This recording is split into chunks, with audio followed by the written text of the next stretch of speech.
Right, good morning, ladies and gentlemen. Can I welcome you to this, the 23rd meeting in 2012 of the Economy, Energy and Tourism Committee. Can I remind everyone, please, to turn off all mobile phones and other electronic devices. Item 1 on the agenda is a continuation of our evidence taking on our inquiry into Visit Scotland's Winning Year strategy. And can I welcome our first panel of witnesses from Visit Scotland, Dr. Mike Cantley, who is the Chair, and Malcolm Roughead, who is the Chief Executive. Familiar faces in front of the committee, and thank you for coming along. Before we go into questions, is there anything you would like to say by way of introduction? Yes, okay, good morning. I thought I would give just a brief introductory summary, I suppose, of the winning years, if that's helpful. We are pleased to be here, and we're grateful for the committee spending some time looking at the winning years. I suppose, in a sense, if you look at the invitation, it's to discuss the winning years strategy, and in a sense, from a purist economic development point of view, it's not really a strategy as such. It's more, the winning years is more, I think, a call to arms to industry. And it emanates out of the fact that it is tough in tourism. It's been tough in tourism in Scotland and worldwide since the recession kicked off in 2007. And if anything, it's getting tougher as we endure the second recessionary period, and the euro and weather and various other features which are making it really tough for many in the industry. And I suppose the key feature of the winning years is to say, well, it is tough, but I tell you what, let's pick a handful of key things and really go at these, focus on these, and in doing so, hopefully help the industry along. So in a sense, the winning years list of 8 themes wasn't a specific list. It was more about saying, well, let's just pick some of the obvious things and let's really go for it. Of those eight themes, there were 4 in 2012, 2 of which we've moved through in the form of the Jubilee and the Olympics. Year of Creative Scotland is still rolling out, and we're using extensively at the moment in terms of an upweighted autumn campaign to help to elongate the season now that the rain is not pouring quite so furiously across Britain, etc. Brave, of course, is phenomenal and is underway. But in many senses, as anyone in Disney will tell you, it's a blockbuster and all the rest of it. But actually, that's just the beginning. Brave is a long, long-term project. And in many senses, 2013 will be as important a year for Brave as 2012. 2013 is a really important year for the winning years and our ambitions for the winning years. Apart from anything else, everything that we see as we look forward to 2013 would indicate that 2013 will be a really tough year. There's very little light in the global economic tunnel, and as a consequence, we need to make the most of the year of Natural Scotland, a fantastic theme so to do, but in terms of using Surprise Yourself and our UK tools to encourage staycation, and in particular the Scots market, and focusing on the Scots market and ensuring Scots come out to enjoy Natural Scotland and maybe to enjoy some new features in Natural Scotland is a particular objective of 13. And then we're into 14, where Scotland welcomes the world with Homecoming, Ryder Cup, Commonwealth Games. But hopefully with the enthusiasm to take part, I suppose, in tourism, if I can put it in the broadest sense. In 13, we hope that that will be a core feature in 14. So, in many senses, not so much a strategy as I suppose, blatant opportunism, but I think the key feature is that, yes, the winning years is about these 8 themes, but actually it's about the legacy as well. It's not just about 12, 13, 14, it's about how the winning years set us up for the period running through the rest of the decade. So it is about how we put in place the events, the sporting events, the conferences and conventions on the business tourism side that lead on from the winning years. It's about winning market share in particular because although it's tough in Scotland, it's tough, if not tougher, almost everywhere else.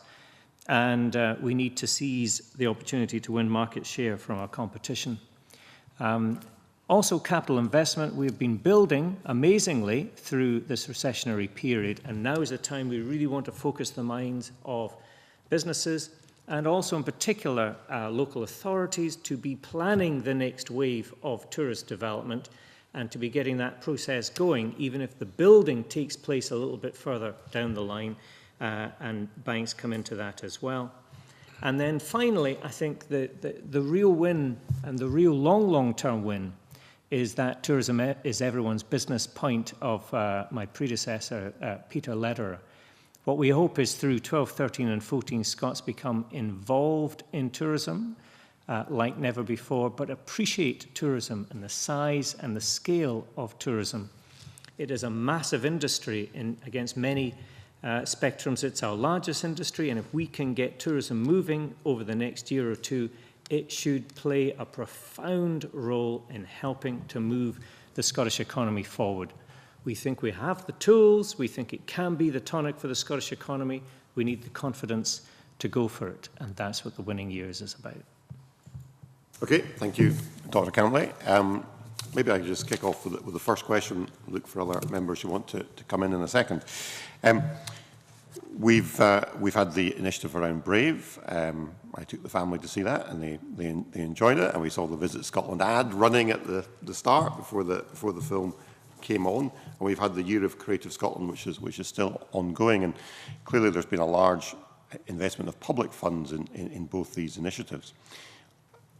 I understand the point you were making about the lag time in terms of results, particularly from Brave, and we're only at the very start of that. But perhaps you could explain to us what is the process and timescale for evaluation of the outcomes from that investment? When are we likely to get a sense of how successful that strategy has been and whether it's been good value for money?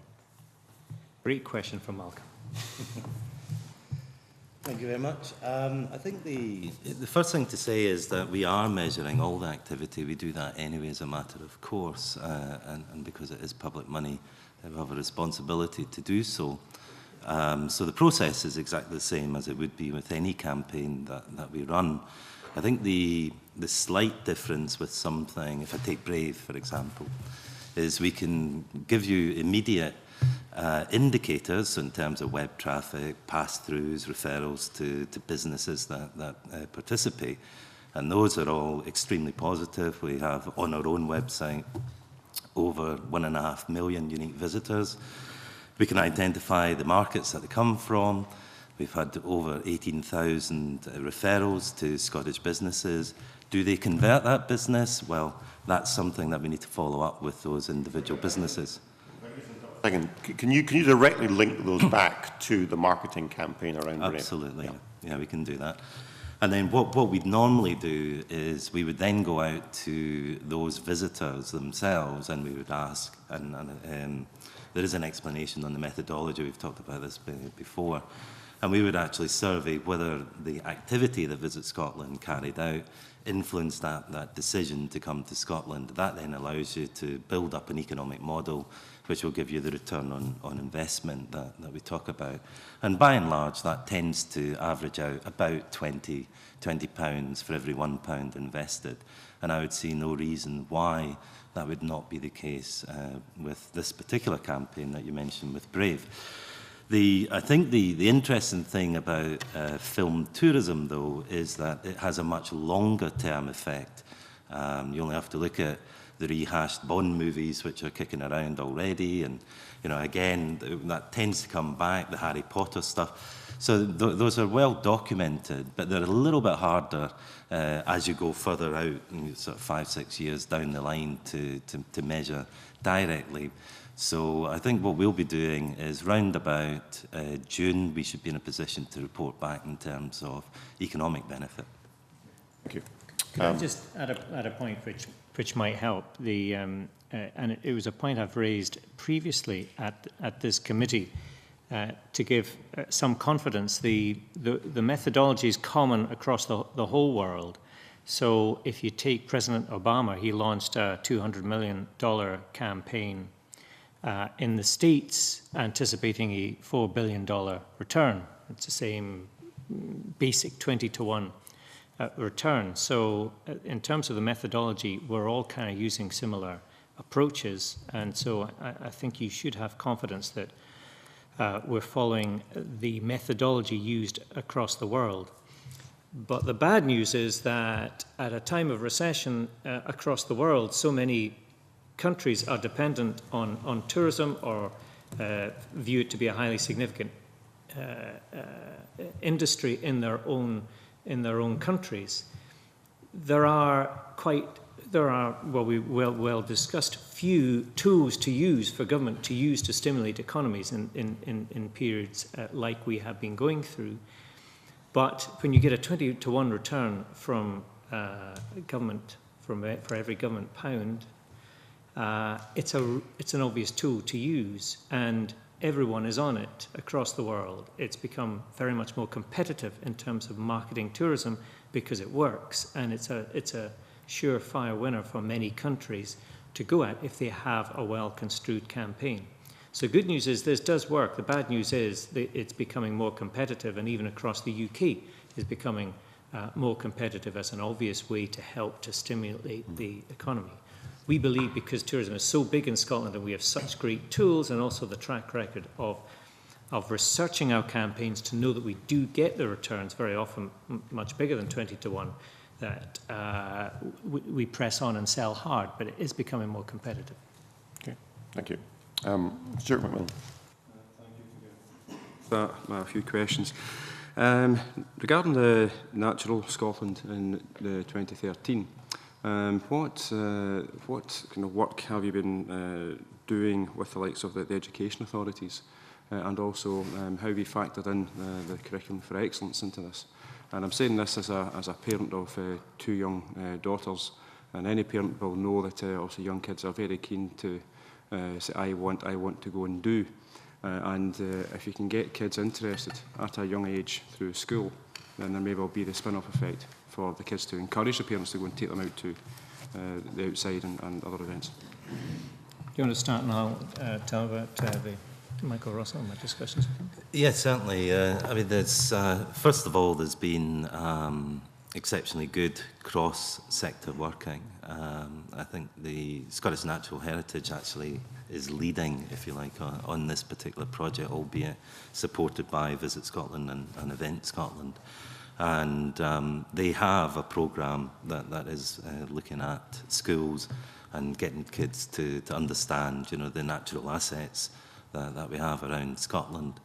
There are a number of projects that are in development at the moment, which will look at building on John Muir Day, which is not something that's been celebrated widely up until now, and I think that's probably been remiss. And that offers the national parks, you know, a very good opportunity, you know, to position themselves in people's psyches. Likewise, we are talking to a number of operators like CalMark, ScotRail, etc., which is all about getting families out to the more rural areas and the islands so that everyone can actually benefit from this focus on the Year of Natural. The great problem that we have with Year of Natural, of course, is that it's all-encompassing. So therefore, we have this huge range of diversity, and diversity is always a wonderful strength, but it can be a very big weakness if it's not actually managed properly. So we're just trying to focus in on what will have the biggest impact, but it's not just incumbent upon us. Every other organisation is able to pick that up and do their own thing. And for that, we actually have a growth fund which is available for people to tap into so that local areas, local businesses, DMOs, sectoral interest groups can all participate in the Year of Natural Scotland. What I was going to tell you was I have spoken with Mike Russell about a variety of different options. I got myself into some trouble earlier last year, in fact, by suggesting that wouldn't it be a great thing to give every young person in Scotland, perhaps when they leave school, ticket to Calmac ferry and say, you know, go on, make sure you get out and reach a Scottish island as you leave school, because apparently it's just not that easy. And I got a bit of a row from Calmac for suggesting it was that easy. But we are looking at what ways we can encourage Scots, for one thing, perhaps using John Muir Day, and wider, perhaps giving a tool for schools to use, and perhaps the ideal would be every school pupil, something that encourages them to go out and enjoy natural Scotland. And we're talking both with partner agencies, but also the private sector as well, as to how they can help facilitate that. So we don't have a finalised plan, but we have the ambition, and lots of people are talking very willingly about how we can put this together. So hopefully when we meet you next, we'll be able to tell you with confidence that we have a scheme in place to touch every young person and make sure every young person in Scotland will feel part of the Year of Natural Scotland. I mean, that's very helpful. I mean, I would also suggest that also in terms of the rural parts of the country, you don't have to travel, certainly from the central belt, you don't have to travel that far to actually get to rural parts. I know from Glasgow, you only have to travel 10 or 15 minutes, and that's you out to what you could term as the countryside. So it's don't have to travel for miles and miles and hours to get there. And the Year of Natural Scotland is not just about heading from city to rural, if you want to put it that way. Natural Scotland will be celebrated in all our cities. It's about food and drink, it's about so much more. So we will be hopefully packaging that as we head into the year. Okay. And second question is regarding the homecoming in 2014. As a West of Scotland MSP, I'm keen to see and establish what opportunities that you actually see for the West, and any particular areas that may not yet be fully developed that you think there is a market for.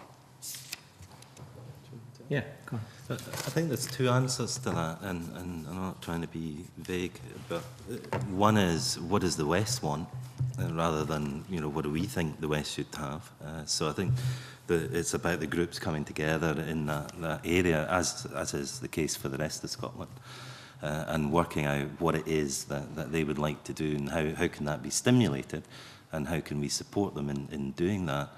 My own personal view, and I think the biggest opportunity that stares me in the face, is looking at your own constituency down in Greenock, and you have the Custom House there.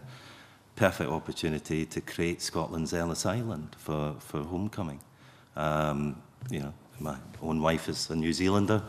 I've done the immigration thing, we've done the ancestral thing, and then we know that her ancestors left from there. So, what an opportunity to actually bring people back into an area that is so fundamental in terms of Scotland's influence across the whole world.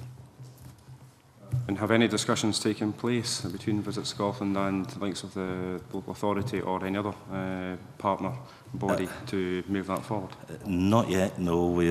I think we've got a bit of work to do at this stage to get that particular local authority more engaged in tourism as a whole, but we are working on it. Okay, thank you. Maybe a wider point. We're focused on Commonwealth Games, obviously. Commonwealth Games are for a specific period of time and will be fabulous. But of course, for the west of Scotland, if you take example, the Commonwealth Games finish on the 3rd of August, just at the start of the peak summer season for many businesses. Our objective is to use the combination of homecoming, Commonwealth Games, Ryder Cup, and the homecoming events, which will cross the whole of the year, to make sure it really is a festival for the whole of the summer, and that the homecoming activity is as prevalent and busy in Glasgow, even though the Commonwealth Games are underway as well. Okay, that's helpful, thank you. Ruther Grant. Visit Scotland's remit is largely marketing, and you said about how you can track that and track the success of that. How do you then, I suppose, direct those people that react to that marketing to the local businesses? Because you were saying it was very much down to the local business, how they then took it forward. How does it get channeled through to them? And is there any way that you can monitor that further? Well, let me do the start. I'll do the soft bit and you can do the detail-y bit. One of the reasons I was keen to come to apply to Beach Air Visit Scotland was we'd come a bit adrift, and we'd come a bit adrift from the old Air Tourist Board days where that would be more obvious because businesses were a member of their Air Tourist Board, and there was an Air Tourist Board for every area. And then there was a bit of a void where businesses weren't too sure, in a sense, how to relate to the national body. And there was a discussion over DMOs and what a DMO was. And it was a destination management organisation or a destination marketing organisation. And over the last 2 years, we've been going out to say, look, the important thing here is that businesses coming together as a group, be it geographically or sectorally, is a good thing. And we want to encourage that. In the end of the day, the bulk of that work is about defining the product. You know, a geographic group deciding what they want to how they want to define their product. So Fort William, for instance, has decided we are going to be the outdoor capital of the UK, and so on. You can track around Scotland to see similar examples. And I've been trying to explain it that these groups are at the product end, defining their product. Our job is to take the product to market and to plug in these destination organisations and their work to the various marketing platforms.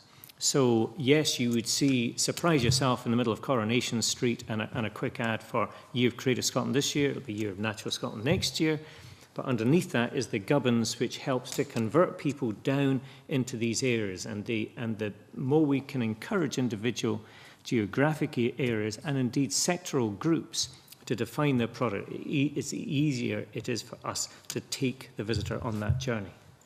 That's the soft bit. You could put more detail on the Gubbins of how that works. Yeah, I think just to reiterate that, there are a number of layers. There is the Surprise Yourself in Scotland, which is what Visit Scotland would do as a national campaign. That is then very often supported by local authorities. So there's a second tier, which would be Surprise Yourself, say, in the Highlands. And then working with the DMOs or sectoral groups, or even just like-minded people, you know, who have slightly broader interest, they're able to really bring that down to, say, Surprise Yourself in Fort William. And there is place for everybody in there, but it's all about content and rich content, so that the channels that we use, be they print, digital, the website, etc., has to have all of that content. Now, we can only do so much of that, and that's why it's so important that the engagement with local groups, local industry, is a very positive one, because they supply that particular content. And by doing that, you go through this what we would just call a knowledge spectrum. So from no knowledge, so you give them the national picture, down to a very intimate level of knowledge, where people are very familiar with particular areas, things to see and do. And there's a whole range of collateral that we would use, as I say, be it print or digital or offline. But it has evolved over the last sort of, I would like to think, 3 years or so, to a very healthy working relationship. Could be better, all things can be, but I think we've moved a long way, you know, in terms of the relationship between the national agency and businesses at a local level. That's interesting, but I'm quite keen to find out how someone, say, sitting watching Coronation Street sees the Surprise Yourself kind of advert. Then how does that convert into, you know, a few nights stay in Fort William, for instance? How do you then, how do you channel them into the people that are out there providing the service? Well, let's start by explaining maybe how we would catch them, because there was a while where I thought in Scottish tourism we were saying a lot of what we want. You know, I live in Callander. It's what Callander wants to say. We want people to come to Callander. Well, that's fine. But actually, what does the consumer want? Where we moved in the last 2 years is to focus on the consumer. So if you see a Visit Scotland Surprise Yourself ad in a London Underground station, you may look at it and think, well, that's very nice, that's very attractive. Well, that poster is in that specific underground station because we know exactly who is in that station. It will be in a position in that station because we know exactly where the people we want to target are standing. We know what they like, what they do, and we know the kind of themes that will appeal to them. And we start their journey by then. Once they've seen the poster, there will be, imagine it's a partnership with an airline, or a rail company to say, now, here's the next stage of your journey is have a look at our website, one of their websites or whatever. Then to get from there to a bed in Fort William. Yeah, that's where all this comes in, because that's where the offers come in. That's where the industry will populate the website or whatever other mechanism with special offers. But just to touch on Mike's point, and I'm more than happy to do this in a separate session because it's quite a long presentation, but we are talking about a very sophisticated segmentation model which has been built up over a number of years. And that is supported by a database of about 7 million people that Visit Scotland is able to analyse, profile, and exactly what Mike's saying. We know what they read, what they watch, where they go, the types of holiday they take. We know what they're interested in, whether they're interested in reading, walking the dog, or whatever it happens to be. And that allows us then to actually target media very, very carefully, but also to make sure that the message is exactly what they want to hear. Why? Because there is a relationship with these people. We don't just capture them, we actually keep in contact with them between 4 and 6 times per annum. So it's a little bit like Tesco, the other one, can't remember the Nectar Points, that's it. You can tell I've got a Tesco card. And the reason you get the offers that you get is because it's based on your purchases and your behaviour, and they also use what's called predictive modelling, which actually says that if you think of Amazon, you go on, buy a book, and then up pops this other one, other people are buying this kind of thing. That's because based on your behaviour, they think you will also like this.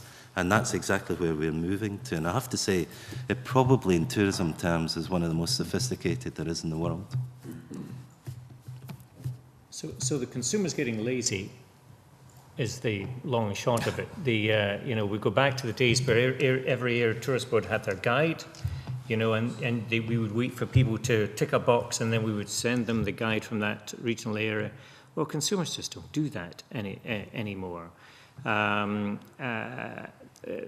Everyone thinks of marketing as being web-based with your website. Well, people are searching less. They don't need to search less. The digital media bases are coming at them to tell them they know Tesco know more about what you want than you do. If you don't have a product, if they don't have a product available for you, they know the product you might like, because that's what the world of digital media is about. That's why visitscotland.com, which you would know as a website, is actually now transforming into a digital media base, which will hopefully know more about the consumer than they do in terms of their preferences in Scotland, because we will listen to what they like and build that information up. And visitscotland.com, through apps and mobiles and Androids and all the rest of it, will follow the visitor around the country and help to provide information as we go. So information technology is driving a dramatic change in terms of how visitors are potentially influenced. They're doing less work, bench work at home, and relying more on modern IT, and that's the game we're in to try and harness that. And just a very short. Is there a way then, with all that information, because you have collected all that, to then push people out into the more rural areas? We're seeing cities doing well. Glasgow, Edinburgh are doing quite well. Can you use that to, I suppose, see where the softer targets would be about people that might be willing to travel that bit further? To an extent, because ultimately they are still people, and people are irrational. So we can put everything up in front of them, but the choice ultimately is theirs. And we know at the moment we live in a deal culture. So whatever, if you're faced with two choices, each being equal, then it will be the most attractive, often price-driven offer that is got, or value for money-driven offer that is actually going to make the choice. And we can give people the tools, but we don't own the product. And that, you know, is really down to the industry to make sure that they engage with us, use the tools, and then use them to their benefit. But 2013 is a crucial year, especially amongst the UK staycation market. Why UK staycation has been so strong is because people, when recession came along, started to holiday at home more than they'd been, and they enjoyed it. I mean, maybe went somewhere they hadn't been before and thought, oh, well, we'll maybe try that again. And that has built over the years. So what a great opportunity to get people to parts of Scotland that they've maybe not seen. But next year in particular, we will focus on the very close home market who Scots we expect will staycation more than in some other years. And we will work hard using the themes of the Year of Natural Scotland to encourage Scots to maybe try a break in a part of Scotland they don't know well, to try and do exactly what you're saying in terms of what you might call some of the softer areas. But there are wonderful, wonderful, wonderful parts of Scotland. There's no poor product in Scotland, but there are wonderful parts of Scotland, like, say, the Borders, up in, say, the northeast corner, around Morayshire and Aberdeenshire, up above Inverness, down into Dumfries and Galloway. Wonderful areas that a lot of Scots, if you ask them, will admit, you know, I've never been. The story I was telling you about Calmac came from a taxi ride to the airport when I was going to one of the islands, and the taxi driver had to admit, you know what, pal, I haven't been to any Scottish island. How can you live in Scotland all your life and not make it to one Scottish island? So what a great opportunity to use the theme of the Year of Natural Scotland to get Scots out to areas that would love to see them, because if they go once, they'll go back. Thank you. Good morning. Morning. Tourism is an export industry, and a lot of responsibility lies on your shoulders. I wonder if I can, just coming back to the point that Visit Scotland is a very good, very, very good marketing agency, but there's a disconnect somewhere between the marketing and the selling. If I look at the Slade report, talking about the Winning Years campaign, the question, does your local authority align its tourism activities with Visit Scotland's Winning Years campaign? 84.6% said yes, 15.4% said no. Second question, do you find the Winning Years campaigns useful? Surprisingly or unsurprisingly, 84.6% said yes, 15.4% said no. The crucial question, do you feel the Winning Years strategy is working for your local area? 61% said yes, 38.5% said no, and they attributed that to the lack of push. For push, I use the word sell, and said the thinking was too vague for their location, and the basic problems were funding and organisation. And I hear what Dr. Cantley says about, you know, people in Scotland not visiting Scotland. That is fine. That's recycling internal money. What I'm interested in is how we encourage local authorities to engage. Is the organisation right? I mean, should you be more than a marketing organisation so that everyone marches in step or almost in step with the national strategy and then embellishes that with the uniqueness of their local opportunities? Is the organisation doing what it's supposed to do, or should we change it and give it more authority? Well, maybe I can answer your point by perhaps trying to explain the Winning Years concept, in that the Winning Years concept is often seen as Visit Scotland's. And I was invited, Malcolm and I were invited to present to politicians, various groups. But if I was honest, perhaps the most awkward moment when I was doing these presentations was to a group that were meeting under the Scottish Leaders Forum, and that's not just local authorities, that's a large group of local authority chief execs mainly. And one of those tutorials was going really well till the point that somebody said, well, that sounds great, the winning years, but wish you well with that. And I had to say, well, no, that's not what the winning years is about. We will do our bit, but every agency, you look to the Year of Natural Scotland, you look to the Winning Years programme as a whole, every government agency in Scotland has to be part of this. Apart from anything else, if we were brutal about it, if roughly half the working populace of Scotland is in the public sector, then we are relying on these public sector leaders, chief executives, etc., to inspire their own organisations in whatever way they can to take part.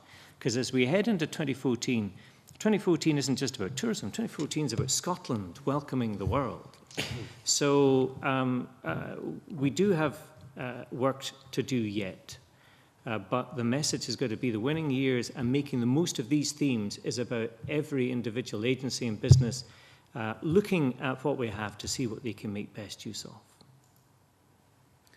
I think just to add to that, if I may sort of bring it back a little bit, your question's a very interesting one, because what they're basically saying is, yes, we understand that what Visit Scotland's doing has economic benefit, just not to me.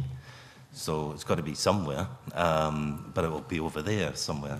But and I think there is a fundamental issue about communication, and that's actually communicating with those authorities to explain the benefits that they are accruing from tourism and the wider visitor economy.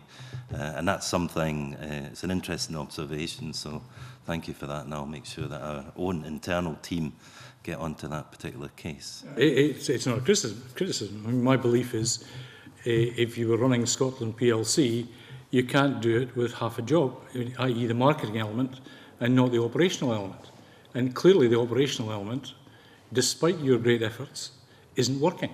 I mean, we have in Ayrshire 3 organisations pushing tourism. I'm not saying they don't try and push it in the same direction, but sometimes it looks as if it's not. I wonder if I can just go on to, and I'm sorry to bore you with process and organisation. I wonder if you can explain your relationship with Visit Britain and also with the Tourism Leadership Group and the Tourism Alliance. I mean, how effective or how much in step are they in relation to that? And particularly Visit Britain, because I applaud the statement issued yesterday about the whole, and I would do this in the week that we start the cross-party group on aviation, the statement on APD, visas, VAT, etc., which is an absolute disincentive for people to travel anywhere. Gee whiz, there's loads there. Do you want us to do visas and APD as well, or do we? No, I just applaud that. We're going to come to that, okay. To do Visit Britain, I sit on the Visit Britain board on your behalf. The Visit Britain board, Visit Britain is charged with selling Britain to the world. Scotland is unique in that we have the opportunity to not so much opt out, but to be involved ourselves. So we are actively involved internationally in Europe, in America, North America, and in the emerging markets specifically that we focus on in terms of India, Russia, China, and Brazil. Just going back to your point about posters in the tube stations in staycation in the UK, are we doing the same thing either under the Visit Britain umbrella in the airports and railway stations of Europe? Well, what we're doing, those are our campaigns. Right. In other markets, originally they were in 36 and now down to 21 markets, we were depending on Visit Britain to take a lead on countries like maybe Japan or South Africa or New Zealand, for instance. We would still be involved, but we were relying on them to take a lead. Now, Visit Britain nearly disappeared when the Westminster government appeared. They were on the potential cut list. And then the Westminster government decided that they should lead in a campaign called GREAT, very much linked to the Olympics and the 2012 initiative. And there has been money put aside from the Westminster government to do that, which has been working for Scotland, but to perhaps a lesser extent than certainly our campaigns. So Visit Britain has been evolving and is about to evolve again. GREAT is going to continue, we understand, but they're looking at how GREAT will continue and how Visit Britain can best serve all parts of the Britain. On top of that, though, curiously, Visit Britain, underneath Visit Britain is Visit England, which has been effectively an arm's length element of Visit Britain. And certainly the Westminster government has been encouraging Visit England to take a lead in looking at the staycation market as well. So there's a new feature there as well. So Visit Britain does sell on Scotland's behalf, and they are a great help to us in certain countries where we don't have reach. We have very few staff working out with Scotland. They have 21 offices around the world, so it is a great base for us to work from. But Olympics has created a phenomenon that has changed their approach a bit. Just following up on that, the export element, I'm just wondering, moving away from Visit Britain, and perhaps we can come back to the Tourism Alliance in a minute. In China, there is a gentleman who's just travelled around the distilleries of Scotland and is now opening 300 shops selling malt whisky in China. Golf in China, I believe, is growing at the rate of 22% players per annum. I don't know if that's the right figure. I just wonder what relationship you have with other associations that are interested in the export activity, like the Whisky Association. Can you tie golf to whisky, apart from the Johnny Walker competition?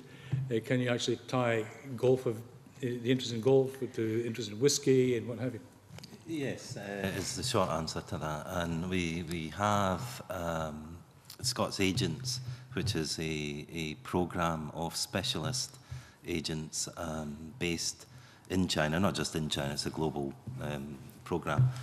But we were one of the first in China, and the biggest issue is not what have we got to sell. We have lots to sell and lots that the Chinese are interested in, but it does actually come back to the point you alluded to earlier around visas, around access, because the one thing that these people will not do is go through 3 or 4 different hubs to get here. They've got plenty other choices, and that's the competitive nature, and that's why if we want to grow those markets, we actually have to address those particular barriers. Talking about the Scottish Tourism Alliance, it's early days for the Alliance, and we've been very supportive along with Scottish Enterprise and HIE in helping them get to their feet. We believe firmly that a strong industry body is essential for the industry. They've brought out the new strategy just recently. We had some input into that as well, as you'd imagine. It's that point about alignment that you're talking about. And Stephen Leckie is also invited to the Visit Scotland board so that we get an industry view in terms of the decisions that we want to take, and we can also use that as a sense check for our own activities going forward. So I think it's early days for them. We've got to encourage them, we've got to help them. I think it's necessary. But I'm very encouraged with the progress so far. Just before we move on, I just want to go back to one of Chick Brodie's earlier questions, which was about effectively about leadership in the industry. And this, if you'd followed the evidence session we had last week, this was a theme that kind of came through from that. I mean, it used to be the case a few years back when Visit Scotland or Scottish Tourist Board, as it was a membership organisation, and it seems to me that the changes that have happened over the last decade or so, it's kind of changed focus a bit, and it's not an organisation you can join as a as a tourist business is much more focused on marketing, which I think, to be fair, the feedback we get is you do pretty well. But has that left a gap? I mean, is there enough leadership being provided within the industry now that Visit Scotland has kind of shifted its focus away from being an umbrella organisation for the industry to much more a marketing organisation? I'll answer that very briefly and I'll let Mike come in. I mean, Visit Scotland was never a membership organisation. The area tourist boards were the membership organisations. And I think people confuse joining the quality assurance scheme with membership. And that's always been the case, so certainly in my time, I have to say, I don't know back in the 90s what it was like, but certainly from 2001. So Visit Scotland was always set out as a marketing organisation. I think the point you make about leadership is a very good one. And leadership is not necessarily always about doing things, it's about influencing things. And that's certainly where Mike and the board are taking the organisation. They've been encouraging myself and my own team to get involved much more in, if you like, the broader sense of marketing rather than the narrow focus around advertising and promotion. So for me, quality is about marketing, it's fundamental. IT is about marketing because it's about communications. Planning, believe it or not, is also about marketing because that's about your product development going forward. So as we're encouraged to take that wider role, it's also important that we work, though, hand in hand with all those other bodies that represent perhaps more directly those interests. Two things I would add. I mean, one that is absolutely crucial. We are here to deliver for industry. We are here to deliver for industry. That is the job of Visit Scotland. At the end of the day, we're an economic development agency here to deliver for industry. And as we probably were for a period there where industry weren't sure whether we were delivering for them, then that was a major issue that we had to resolve. I think there's more comfort now because industry groups are getting together and better able to define themselves. I'm delighted to see the Tourism Alliance come together. You met the British Hotels Association last week as well, and that's great.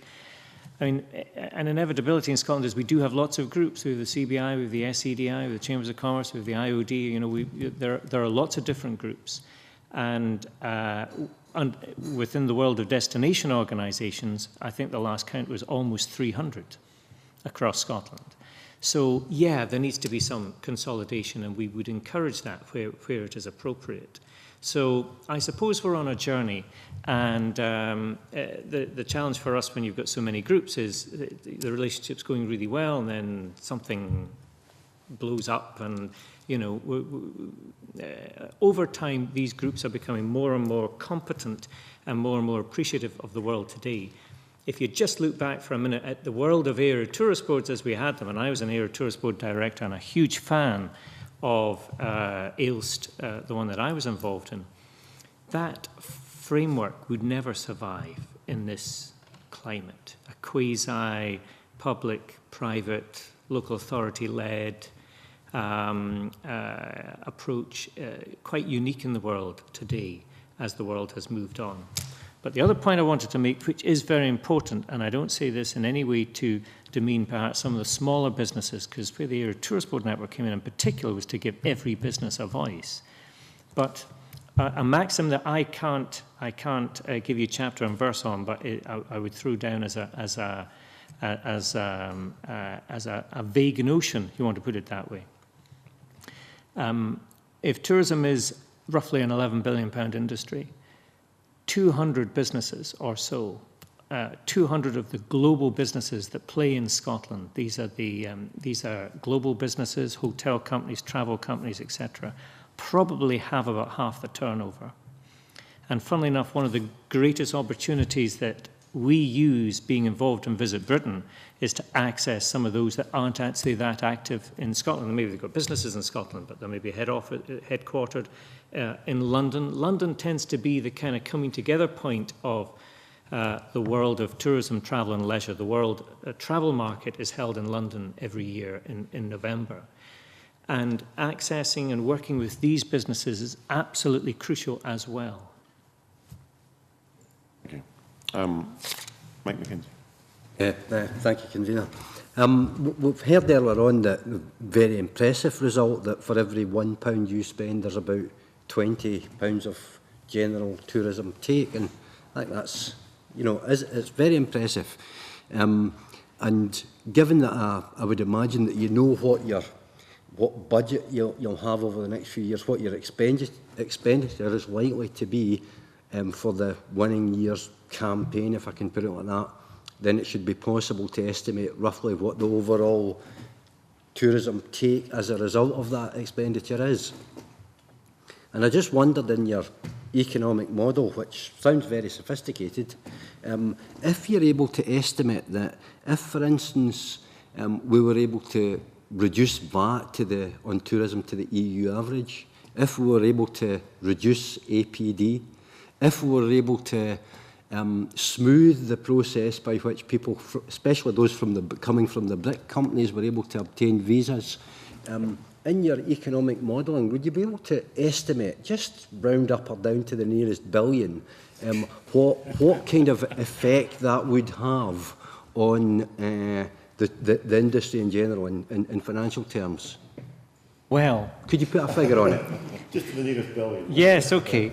Well, I tell you what we would do, the safe ground for us would be to look at what's happened elsewhere. And there are well-cited examples of what's happened elsewhere, i.e., I'm not going to bore you with statistics right now, but if you take restaurant meals, we're one of only 14 EU countries that apply full rate of VAT on restaurant meals. The average for the rest of the EU is 8.8%, not 20%. If you take accommodation with the second highest rate of VAT on accommodation in Europe, the average for the rest of the Europe is 10.3%, not 20%. We have a VAT reclaim scheme for certain products, but I would challenge anyone to go try and use it. It's a most arduous system. You'll occasionally see a phone in an airport, which you have to, as a visitor, you have to phone as you put your form through. We don't make it particularly easy for the visitor. But for me, by far, the biggest worry that sits on our desk at the moment is APD. Because VAT is quite a complex phenomenon for visitors to work through. But airlines are quite specifically highlighting APD, and British APD in particular, on the basis that they're saying, well, here's the fare, and don't blame us.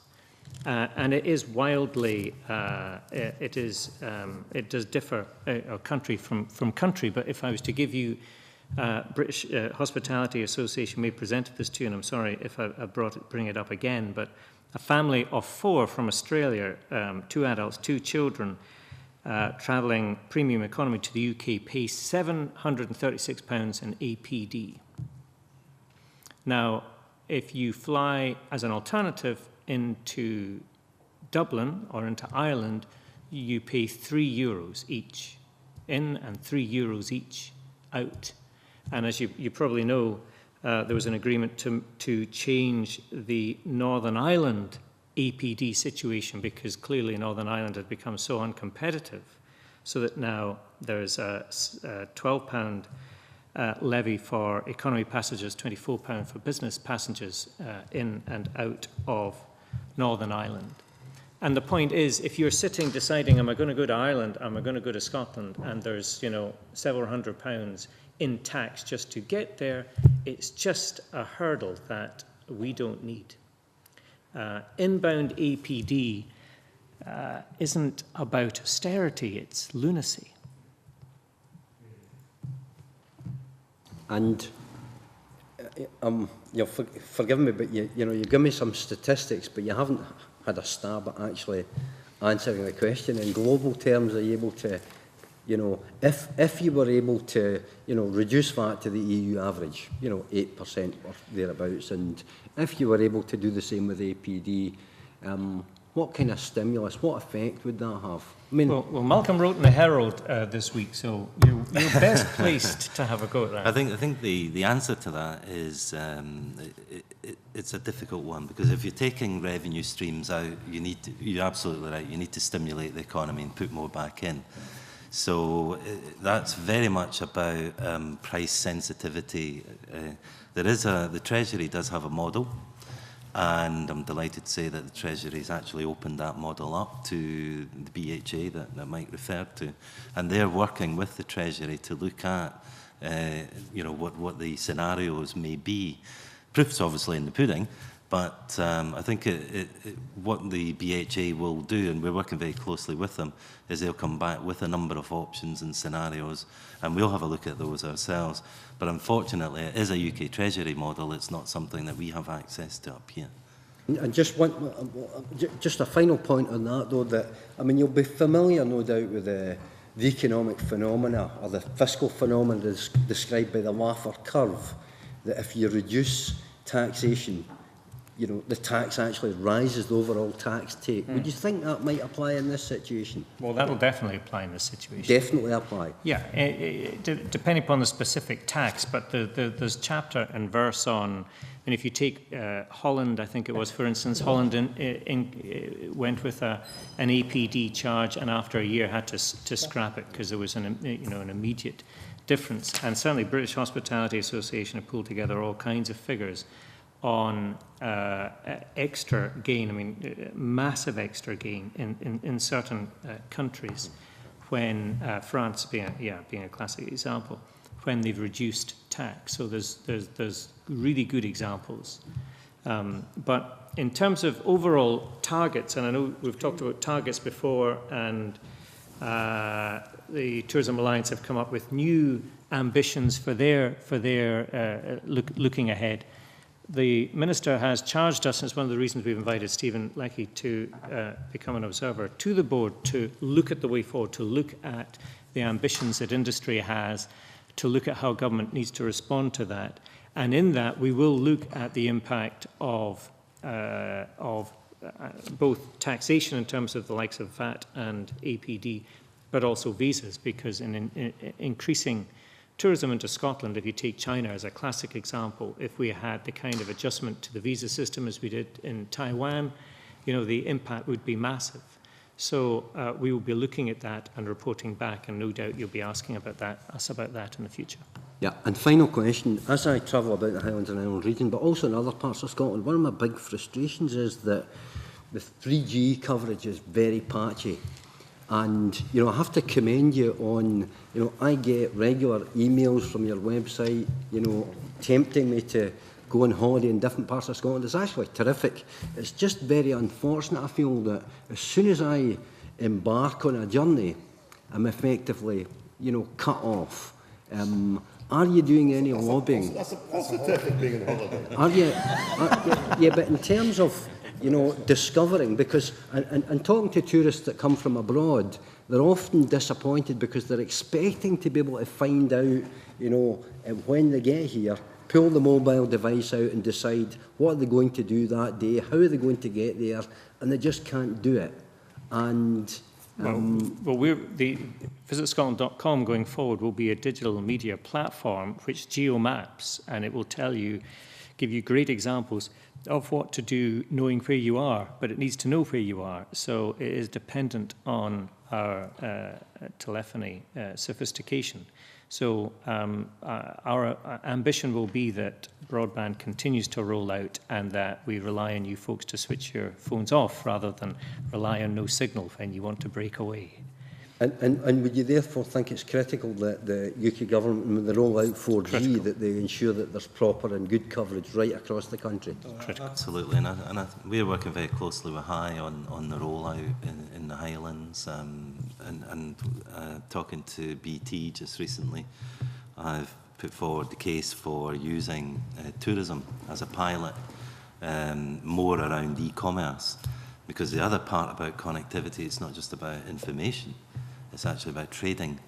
And if we can't do that in this country, then we're going to get left well behind, because if you look at the e-commerce and other countries that are around the world, then we actually are not in a good place. Thank you. Patrick Harvey, I know, is bursting to come in on the APD issue, I'm sure. Bursting might be slightly overstating it, but yes, I wanted to pick up on the air passenger duty and the other measures you were seeking to use to stimulate the number of visitors. I'm going to leave aside debates about the Laffer curve or the wisdom of getting into spirals of tax competition, because I suspect we'd be here all day. Is your position on the use of these measures to stimulate demand an expression of government policy or just the opinion of your own agency? In terms of reducing... Yeah. VAT, well, actually, it's the experience of European governments that we're drawing on in terms of reducing VAT and reducing APD as a stimulus. So, you're not claiming that this is current Scottish Government policy? Well, you'll have a minister here shortly who you will no doubt we'll ask. But explore that. We and to be fair, Visit Britain as well has been highlighting as a department of the Westminster government the experience of other parts of Europe on these taxes, on the combination of visa taxes, VAT and APD, and how reducing them in certain thresholds makes a substantial difference. It does seem a little odd if government agencies advocating a policy that the government hasn't actually adopted yet, but we'll perhaps explore that with the Minister. I bet you will. The level of demand that you would like to stimulate, can you tell me what you've done to examine how compatible that is with the legally binding climate change targets? Nope, we haven't gone that far yet. I think the whole area of carbon emissions, etc., is quite an interesting one, and obviously there are various bodies with various views upon that. I think just to go back to the point you make, what we are doing is stating what we see, how we, in our role, because we're there to develop tourism growth in Scotland, how we think that can be done, which is why we talked about APD and all the other issues.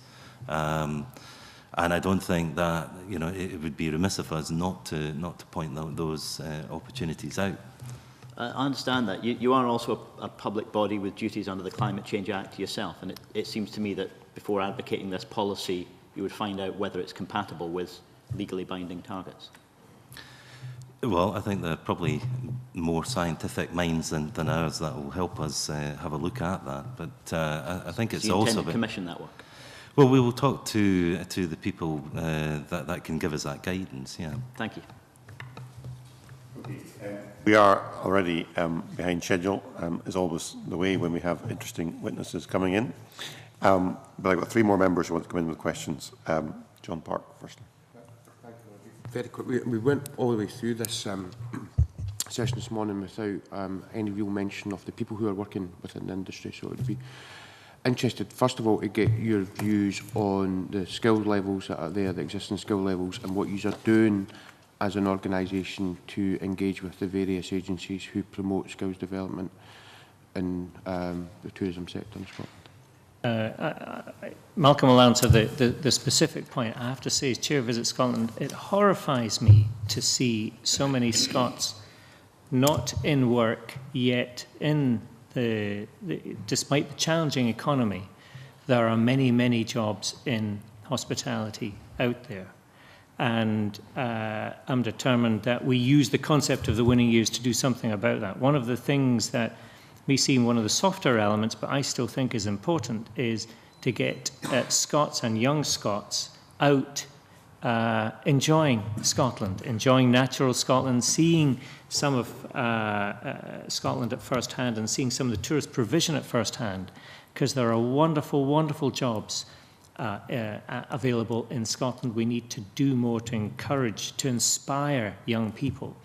And with the range of opportunities that we have, the tools that we have with Commonwealth Games, Ryder Cup, we saw the whole Games Maker excitement over the Olympics. There are opportunities that we want to exploit, specifically in terms of the agencies. Yeah, I mean, we work very closely with Skills Development Scotland, and there are many schemes out there, and a lot of them are directly related to tourism, some indirectly related to tourism, and it's sometimes just getting your head around all of them, actually, and trying to bring them together. I mean, my own personal view is that you can have a career in tourism. It's not something, unfortunately, in many quarters seen as a last resort. You know, we need IT skills, we need sales skills, we need general management skills. So, you know, tourism, those skills are transferable, and they allow people to develop careers in Scotland, out with Scotland, come back to Scotland, whatever. And I think we need to get that across more and more, and we need to reach out into schools and into colleges so that actually, you know, we're giving people the information. Now, there's I have to commend SDS on their website. It's My Workplace, I think it's called, which is a fantastic tool. But I think we as an industry, tourism industry, need to grasp that and get out there and talk to people and make tourism be seen as an industry that they want to get into. Just one very quick question again. I notice from the tourism, the winning years round table that you had for ScotRail involved. I think from my engagement with them, understand that they see their customer service apprenticeship as an element of, you know, the tourism strategy that we have here in Scotland, because it is about the service that people, you know, get when they go onto a train. Can I ask a question about companies like that who have a big footprint in Scotland? Do you see them having a role in helping some of the smaller organisations and companies that you have here in Scotland that would it's a very good model actually. If you look at the De Vere academies down south, there aren't any up here at the moment. Now they take kids from pretty deprived backgrounds and they turn them into, you know, sort of people with a future and prospects. They have a very high success rate in terms of those that go through the system, and De Vere themselves don't take the majority of kids. They actually push them out into the industry, so other businesses have got this ready-made stream of qualified kids coming onto the market. And it's working with organisations like that who it may be part of their CSR strategy, or maybe, you know, there's some other motive. It doesn't matter. The point is it works. So if you've got experts who are able to do that, why can't we harness that and use that to the benefit of all? So I totally agree that that's something we should look at. One of the initiatives I must tell you about that we're looking at, just to scare you folks, is that we've got courses and initiatives, loads of them, but it's really about inspiration. It's really about inspiration. So we're hunting for MSPs who have been involved in the industry, who would be happy to tell their story. So if you come upon any, you need to tell us, okay? Actually include Inchcolm and the 1st and 4th, but so... Ireland. Yeah, it's not technically an island, though, Murdo. I did know that, just for the record. Okay, thank you. Well, we can look forward to seeing if there's any volunteers for that particular initiative. John Wilson. Thank you, Convener. Good morning. I just want to try and hone in at the present moment on this 20-to-1 ratio, which sounds fantastic in terms of the return on government investment. But is that just a measure of the government investment in tourism marketing, or is it the return on the investment in marketing by all the agencies that are involved, including Highlands and Islands Enterprise, including the 250 tourism organisations that we heard about last week in the evidence session? How do we measure that 20-to-1 ratio? And is it purely based on what Visit Scotland, Creative Scotland and whoever else from a government level are spending, or does it encompass everything that's been spent? Because you did mention earlier, and Chick Brodie made reference to the Slade report, which highlighted that there are still a number of local authorities who are doing tourism marketing on their own, out with the marketing strategy of Visit Scotland. Well, 20 Malcolm's dying to get in. I'll shut up. But 20-to-1 return is the worldwide industry staple for good consumer-focused marketing. It has to be bedded on consumer research. You never convert properly if you don't understand the customer, you don't know the tools to convert. It's not the case that any business or any public agency can throw marketing money at tourism and expect that return. That is the maximum. But in terms of good marketing, it doesn't need to be just Visit Scotland that does it, obviously. Very often we do join in with private sector and public sector partners as well and achieve those kind of levels or more. Yes, I was just going to say, what we're talking about is measuring Visit Scotland spend. We're not measuring what High Spend or Scottish Enterprise. I'm sure they'll talk you through their own methodology and measurements.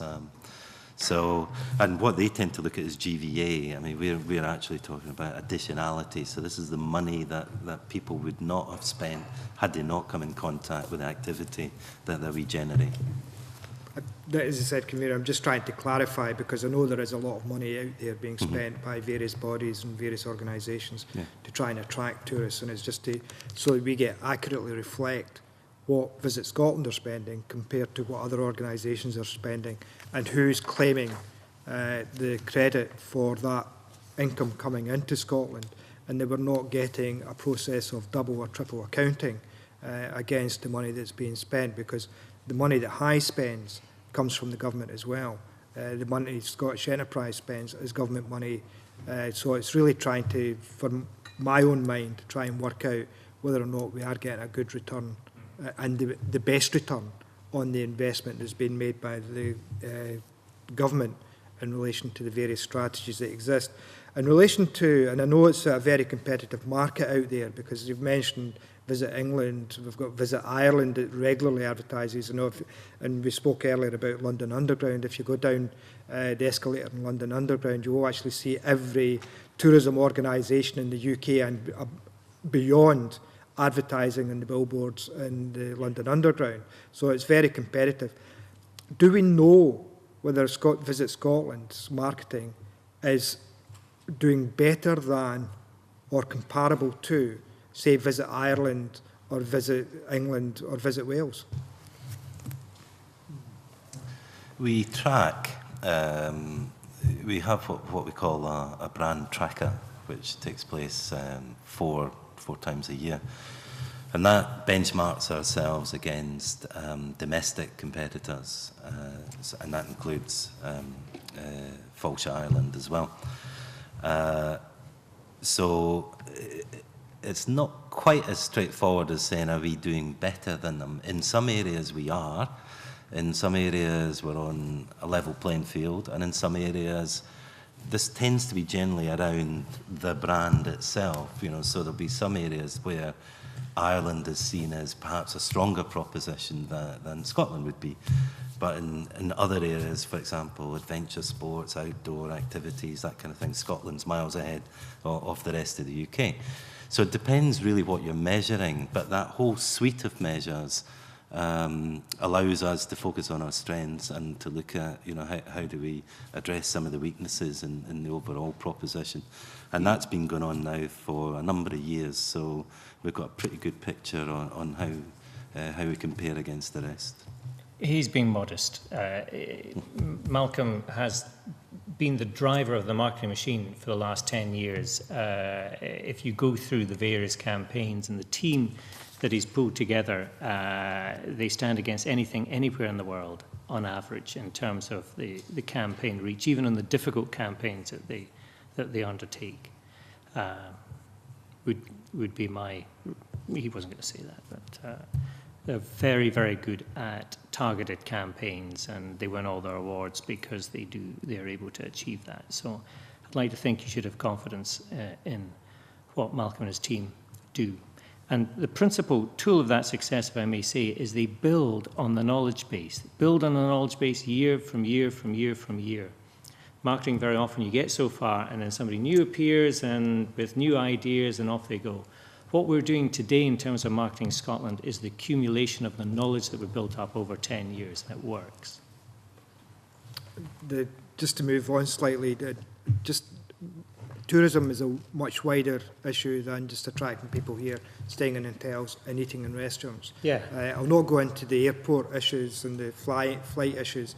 I'm sure one of my other colleagues in this committee would take that up. But the issue regarding transport around Scotland, and I was interested, Dr. Cantley, when you mentioned earlier that when you were travelling in a taxi going to the airport to fly to one of the islands, you were speaking to a taxi driver about CalMag. and it's rather than getting your own ferry over to the islands to visit the islands. But what discussions has Visit Scotland had with the transport companies like CalMac, like First Group, to ensure that we actually do have a quality transport system in place to allow people to travel around Scotland when they arrive here? Because one of the examples I recently experienced is I came through to Edinburgh during the Fringe and lived just outside Glasgow, jumped on a train at 11 o'clock at night and got kicked off at a station in Airdrie because the trains went off. That was the last train out of Edinburgh. It was 11 o'clock to go to the West Coast. So it's really trying to make sure that what we do is increase the quality of experience and the choices to travel around, because not everybody that comes to Scotland either wants to drive or wants to fly. They want to use public transport. And I interestingly watched a piece on BBC Breakfast News this morning about the Lake District and about what the Lake District are trying to do in terms of marketing the public transport links, the other alternatives to driving around the Lake District. How are we managing to get the transport companies and transport groups involved in that type of work to ensure that when the visitor does come here, they can travel around Scotland with ease on public transport or no drive? Let me do it in two parts.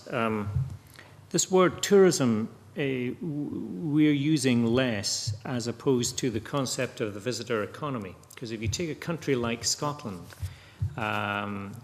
if you take Deloitte, for instance, Deloitte have estimated that whilst the staying populace, accommodation populace,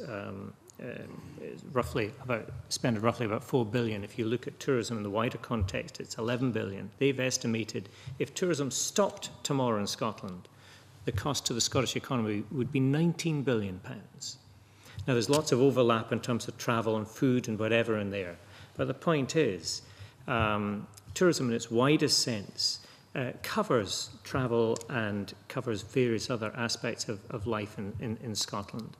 And one of the interesting things I did, which was criticised by some at the last Thistle Awards, the one thing I get to do, Thistle Awards are the Scottish Tourism Accolades, Golden Globes of the year, and I get to appoint the Silver Thistle Award winner of the year, and I chose Sir Moir Lockhead, a First Group. And I can't tell you how many people said, why did you choose Sir Moir? He's not tourism, he's travel. Well, of course he's tourism. And so the travel aspects are as important. And between Malcolm and I, we've been spending a lot of time talking to David Middleton, Transport Scotland, ScotRail, Steve Montgomery, and trying to look at how we ensure out of the winning years comes the legacy in some of these issues. Some of these issues like faster journey times between Edinburgh and Glasgow, as an example, absolutely crucial for the development of the tourism product in both cities, as an example, and down to really good, sustainable, environmentally friendly transport alternatives that more and more visitors are looking for in our national parks, for instance, as well. Okay, yeah, and I think what you're actually seeing is a growing awareness of their role within the tourism stroke visitor economy. We're already working with them very closely around 2014's the Commonwealth Games, Ryder Cup, because it's absolutely essential. It's if we can't get people from one place to the other in an orderly fashion, then we won't be able to maximise the benefits and the reputational value that comes from hosting events such as those. And just as you're in transport, it's not quite your question, but I would hate to finish without mentioning it. The issues around Heathrow have profound challenges for Scotland. If you just take Glasgow, there are half the number of flights to Heathrow that there were, and it's not so much about the domestic travel, it's about interconnectivity through to other airlines and passengers trying to get to Scotland, having to use all kinds of curious and longer routes to try and get to us, and something that we have to focus on and resolve. The convener's pushing me along here. I do have a number of questions, but I'll raise them later on. But one brief last question is, Dr. Cantley, you mentioned earlier in your contribution, starting contribution, that the winning years were some of the obvious events that were taking place over the next couple of years. What are the less obvious events that could have been in there? Because you did mention John Muir Day, and given the connectivity to the American market, North American market of John Muir, then surely, in terms of the year next year, in terms of Natural Scotland, surely that would have been, should have been in amongst that as one of the highlights of that year, to say the contribution that John Muir made to not only North America in terms of national parks, but the contribution he's made to the world in terms of conservation of natural lands. Well, you're entirely right. I'm entirely sold on the opportunity and the essential necessity of making the most use of John Muir's anniversary. And of course, John Muir will play a key integral role in Year of Natural Scotland, so I can assure you that will be celebrated. If you asked me for one, pandas was one. I started using pandas in some of my slides, and you know, we could choose different. There are other themes, but I think that there's an overarching feature in all of this, which I really wanted to express today in terms of the winning years, that it is about the themes. You can pick and choose the themes. But how I will know if this is being successful, I had the opportunity to listen to the Chancellor last week at the CBI dinner, who talked in depth about the Scottish economy and mentioned some of our great industry sectors, didn't mention tourism. It's our biggest industry by so many ways, and it's our easiest short-term tool to take our economy forward. He didn't mention it, but that wasn't actually the point. I wandered round afterwards, speaking to people and said, did you notice there was no tourism? Yeah. The point is that as Scotland, we don't see, I believe, the full potential of tourism. And, you know, you guys will have us back time and time again and say, how are your winning years doing? Well, if we can't catch the imagination of Scotland to seize the opportunity of the winning years, then we will miss it. And we'll be sitting in 2015 going, you know, should have made more of it. Right. Well, last question, or questions. Angus MacDonald. Thanks, Convener. I will be brief. Good morning, panel. Perhaps I could take a slightly different tack. I was interested in your response earlier with regard to the Year of Natural Scotland, particularly with regard to comments of CalMac and Rural Affairs. You'll be glad to hear that I went on a road trip around the West Highlands and the Western Isles this summer and stayed at a number of hotels and B&Bs. Now, while they were reporting increased numbers of tourists from countries such as Switzerland, which of course is very welcome news, a number of hoteliers in the area raised with me the issue of the winter months, where they struggle, particularly in the Western Isles, even to cover their overheads. Now, what do you feel Visit Scotland can do, or indeed the government can do, to assist hoteliers struggling in the winter months? And clearly we have, well, the Growth Fund was mentioned earlier on. Perhaps you could expand on that as well. Well, the staycation market and the Scots have got to be the tool to help us through the winter months.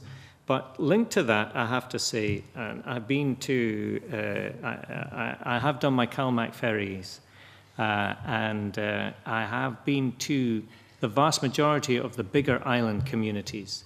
And the really exciting bit, when you don't do it top down, you do it bottom up, and you encourage industry groups to come together.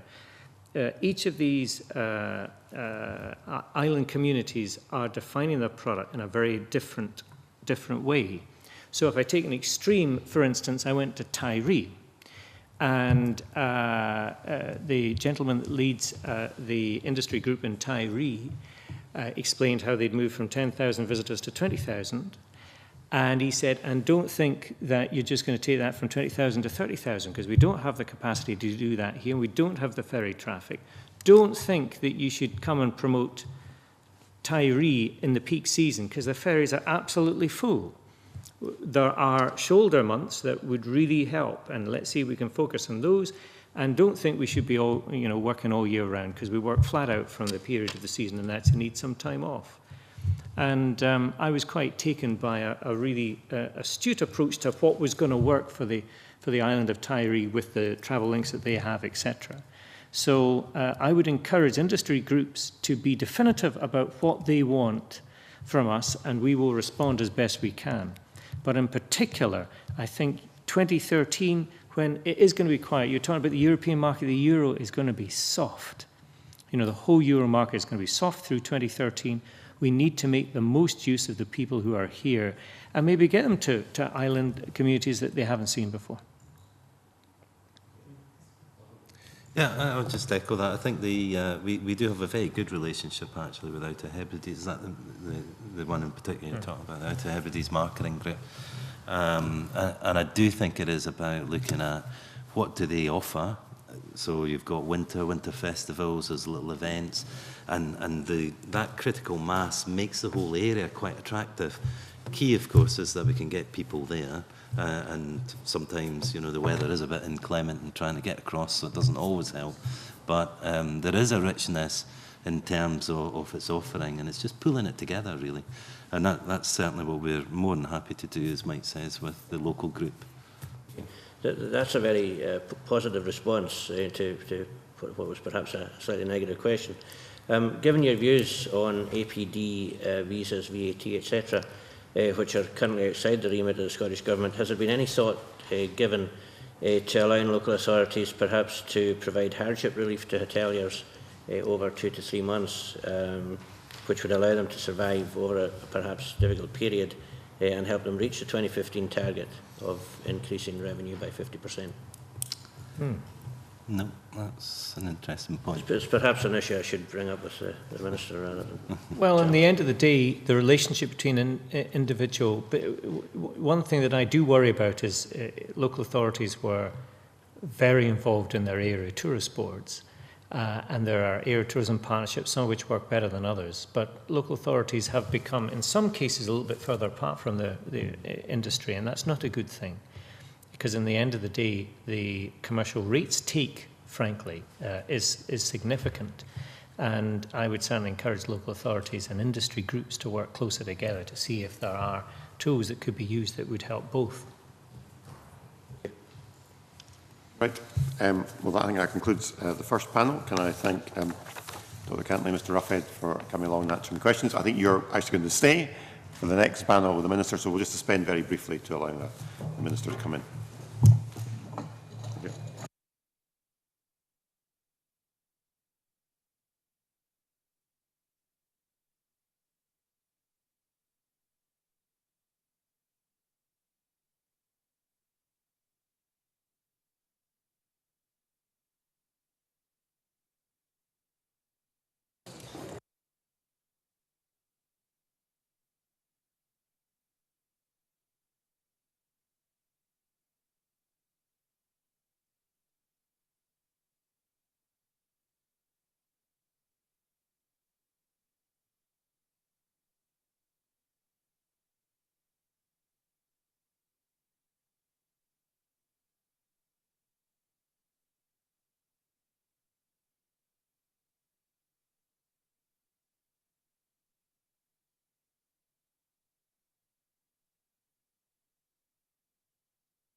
Right, if we can reconvene, I'd like to welcome Fergus Ewing, Minister for Energy, Enterprise and Tourism, and welcome back Mike Cantley and Malcolm Ruffhead from Visit Scotland. Before we get into questions, Minister, would you like to say something by way of introduction? Yes, thank you very much, Convener. I'm delighted that the committee is considering the winning years and taking evidence from key people in the tourism sector. I'd like to start off by echoing a point that Mike Cantley made, and that is that in terms of the number of people who derive their livelihood from tourism in Scotland, tourism is in fact the biggest and most important business in Scotland when you consider everybody that works one way or another in the sector, and that supports employment of, I believe, around 270,000 people in Scotland and touches every form of life and every part of Scotland. So it's hugely important, as the Chairman of Visit Scotland quite rightly said. And the winning years is not, as has been pointed out, a strategy. It's more a series of events, a series of opportunities for Scotland. And the word winning applies to all of these events. It applies to the Commonwealth Games, which we won for Scotland, a great cross-party campaign which won that event for Glasgow and Scotland. It applies to the Ryder Cup, Glen Eagles in 2014, another world ranking event which will bring the world to Scotland in 2014. But it also applies to the thematic badging of years, of creative Scotland, of natural Scotland, because look at the success, the victories that Scotland has had, if you like, in the arts of all sorts over centuries. That creativity has been a part and parcel of Scotland's history, and her landscape, her outstanding landscape, famed, renowned through all the world, Convener, encapsulated in the year of natural Scotland, the year when people in Scotland can rediscover their own country, and people first of Scotland can discover the beauty of this country. And therefore, this winning years marketing of Scotland, I think, plays very well to our strengths, and they're strengths that do, as unique selling points, bring people to Scotland and create throughout the world an image, a positive, a favourable image of Scotland, whether it's through the memory of John Muir in the USA, or whether through our golf courses, the best in the world, 550, or whether through our castles, our heritage, our diaspora. I could go on. Now, this summer has, as I found when I had a pleasant holiday in Scotland, was a summer where the weather didn't do us that many favours, but I, like many of you, Convener, enjoyed a splendid series of events throughout Scotland, in my patch, and the Inverness Games, the Nairn Games and Show, the Granton Show, the Moy Game Fair. And all around Scotland there are these marvellous events run by people, usually volunteers, giving of their time, the pivotal event, in many cases, for their town or city or part of Scotland. And I know that the cancellation of some events, only on extreme occasions, and you will know, of course, the Scone Game Fair, I think the second day, that causes real hardship to many businesses, such as soft fruit growers, who lose a massive amount of money simply because of very, very extreme weather. But there have been very many good signs, and of course, the Wickerman Festival in July reported an upturn in attendance, as Dumfries and Galloway enjoyed very sunny conditions. And it's not entirely over yet, as I look hopefully out of the window at the sun peeking through, because we have more events throughout Scotland, areas showcasing their talents, like the Calendar Jazz and Blues Festival, the Wigtown Book Festival. It's too early to say, Convener, what the impact of the weather and the poor economic climate in the world has had, but we do know that general tourism trends have been encouraging. Between March 11 and 12, there was a 5% increase in the number of visitors to Scotland and a 15% increase in expenditure by visitors. And that's a tribute to all of those people who work in the tourist sector throughout Scotland and provide a quality service. I wanted just to make one other point, which I don't think has been made thus far, that as well as the winning years, we're doing many other things. And I launched the bid fund in March this year, the Scottish Government Conference Bid Fund, which provides £2 million over 3 years to match fund bids for major conferences for key sectors. And working with people like my friend Gordon Matheson at Glasgow City Council, Scott Taylor, John Sharkey, working with my colleagues in Edinburgh and throughout the country, I'm very pleased to say, and I can announce to you today, that thanks to the efforts of Visit Scotland and all of the other colleagues, at an expenditure of £321,750 from this fund, we will bring to this country conferences which are estimated to bring a value of £36,392,000, a return on public investment of 56 to 1. I think that must be success by any marking. That said, however, there are difficult issues, some of which I've heard have been explored in the questioning, and I'm happy to offer my views on these matters, and we have already, I think, done so fairly clearly on issues such as visas and the difficulties thereon, VAT, APD and fuel duty. And I think, politics aside, Convener, these are real and practical difficulties which are constraining the very high ambitions that we have to grow tourism in this country as arguably its most important sector. So I'm delighted to answer any questions about the winning years and related topics that Convener, yourself and members may have, and I'm grateful for the opportunity to make this opening pitch. Okay, thank you, Minister. Thank you also for the good news announcement about the new conference business. I'm sure our members will welcome that. Obviously, there'll be a range of different issues members want to raise. Can I maybe just start by raising an issue that I raised to the previous panel, and which came out of last week's evidence session, which is about the whole question of leadership in the industry. We have a whole range of disparate groups involved in supporting tourism. I think there are over 250 across Scotland, direct management organisations. We have destination management organisations. We have local authorities involved. We have local chambers of commerce involved. There's a very cluttered picture, and a perception that Visit Scotland is very much focused on marketing in the broad sense, which I think fairly it does pretty well. But do you think there's enough leadership in terms of not just marketing, in terms of some of the other things we need to do to promote tourism in Scotland, such as improving the quality of the product, improving the skills base, improving the attractiveness of tourism as a potential career? Is there more that needs to be done there? I think there's always more that we can do, but I'm of the view that we now have an excellent leadership team, and I'm delighted to confirm, if it's not known already, that I'm delighted to reappoint Mike Cantley and extend his appointment to 2016, at the very least. And with I probably shouldn't say more, I'll be breaking some rule or other, but and Malcolm's leadership, as well as Mike has said, has been outstanding in delivering the marketing. But it goes beyond Visit Scotland. I mean, it extends to the evidence you've heard from Stephen Leckie.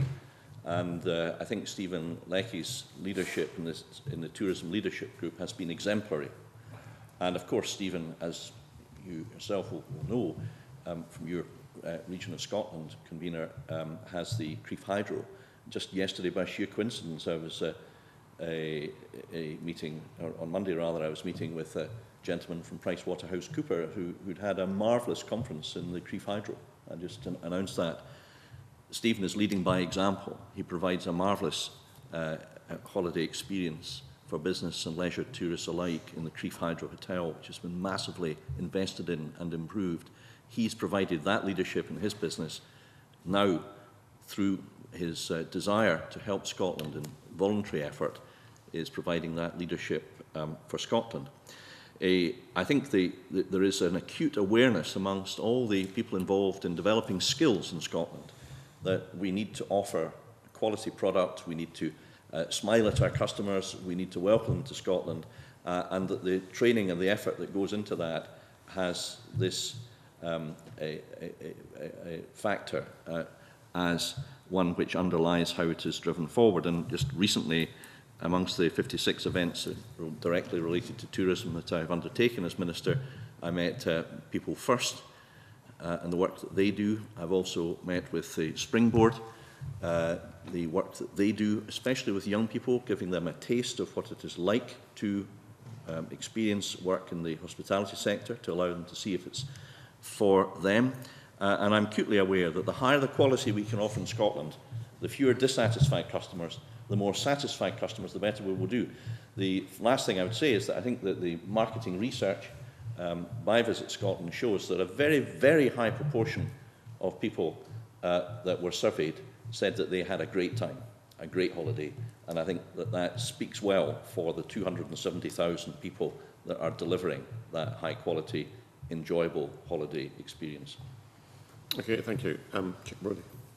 Thank you. Good morning, Minister, and great news for Glasgow and the whole of Scotland in terms of the conferences that are coming to Scotland. I wonder if I may ask a question. You alluded to APD, and clearly one of the major elements affecting inward-bound tourism traffic is the level of APD.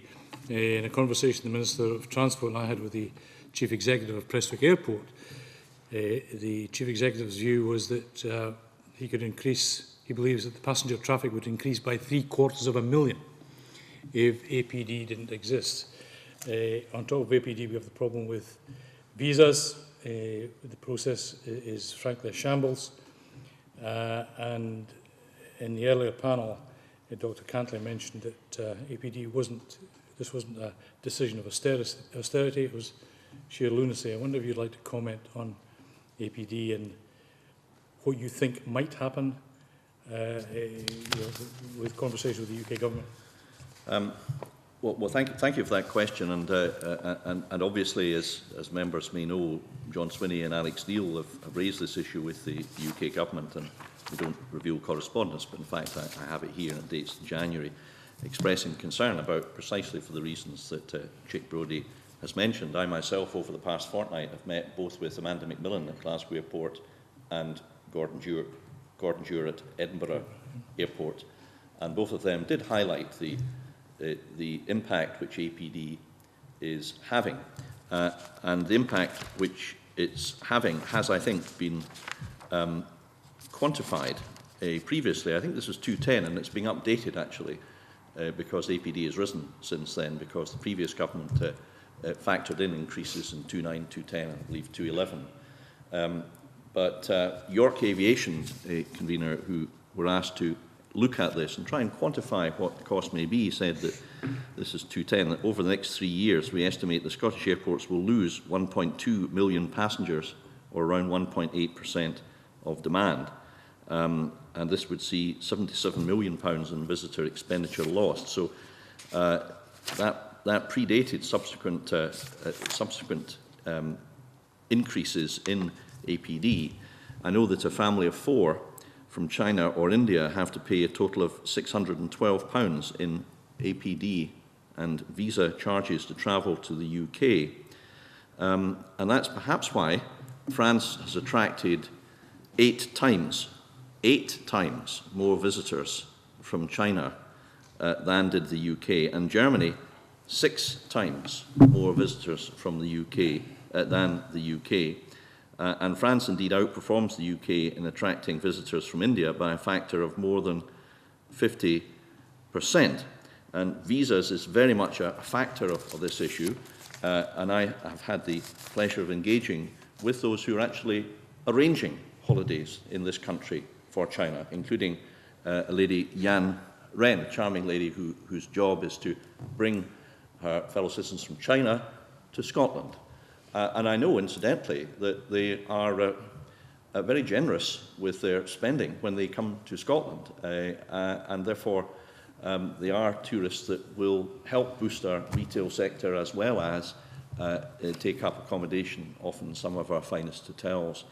And the potential, I think, convener, and my friends in the British Hospitality Association majored in this when they came Scotland to, as we work together with them to, in the interests of developing really tourists in the whole of the UK. We want to see England doing well, maybe not quite as well as Scotland, but very well nonetheless.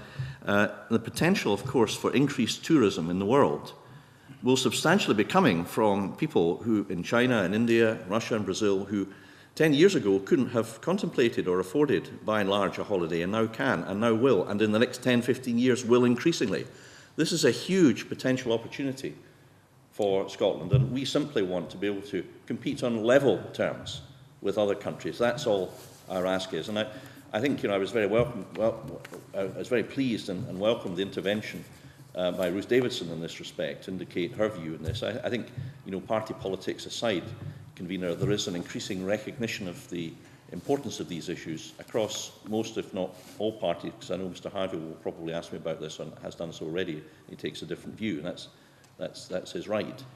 But I do think there's an increasing recognition that if we want to grow tourism in Scotland and Britain, APD is one of the biggest barriers to success, as is the antiquated system of visas which Britain, but not the rest of the EU, applies to our friends in China and other parts of the world. Thank you. I wonder if well, are you going to pursue APD? Because if not, I think it's only fair to bring Patrick Harvey in at this point and then come back to you. Okay. Thank you, Convener.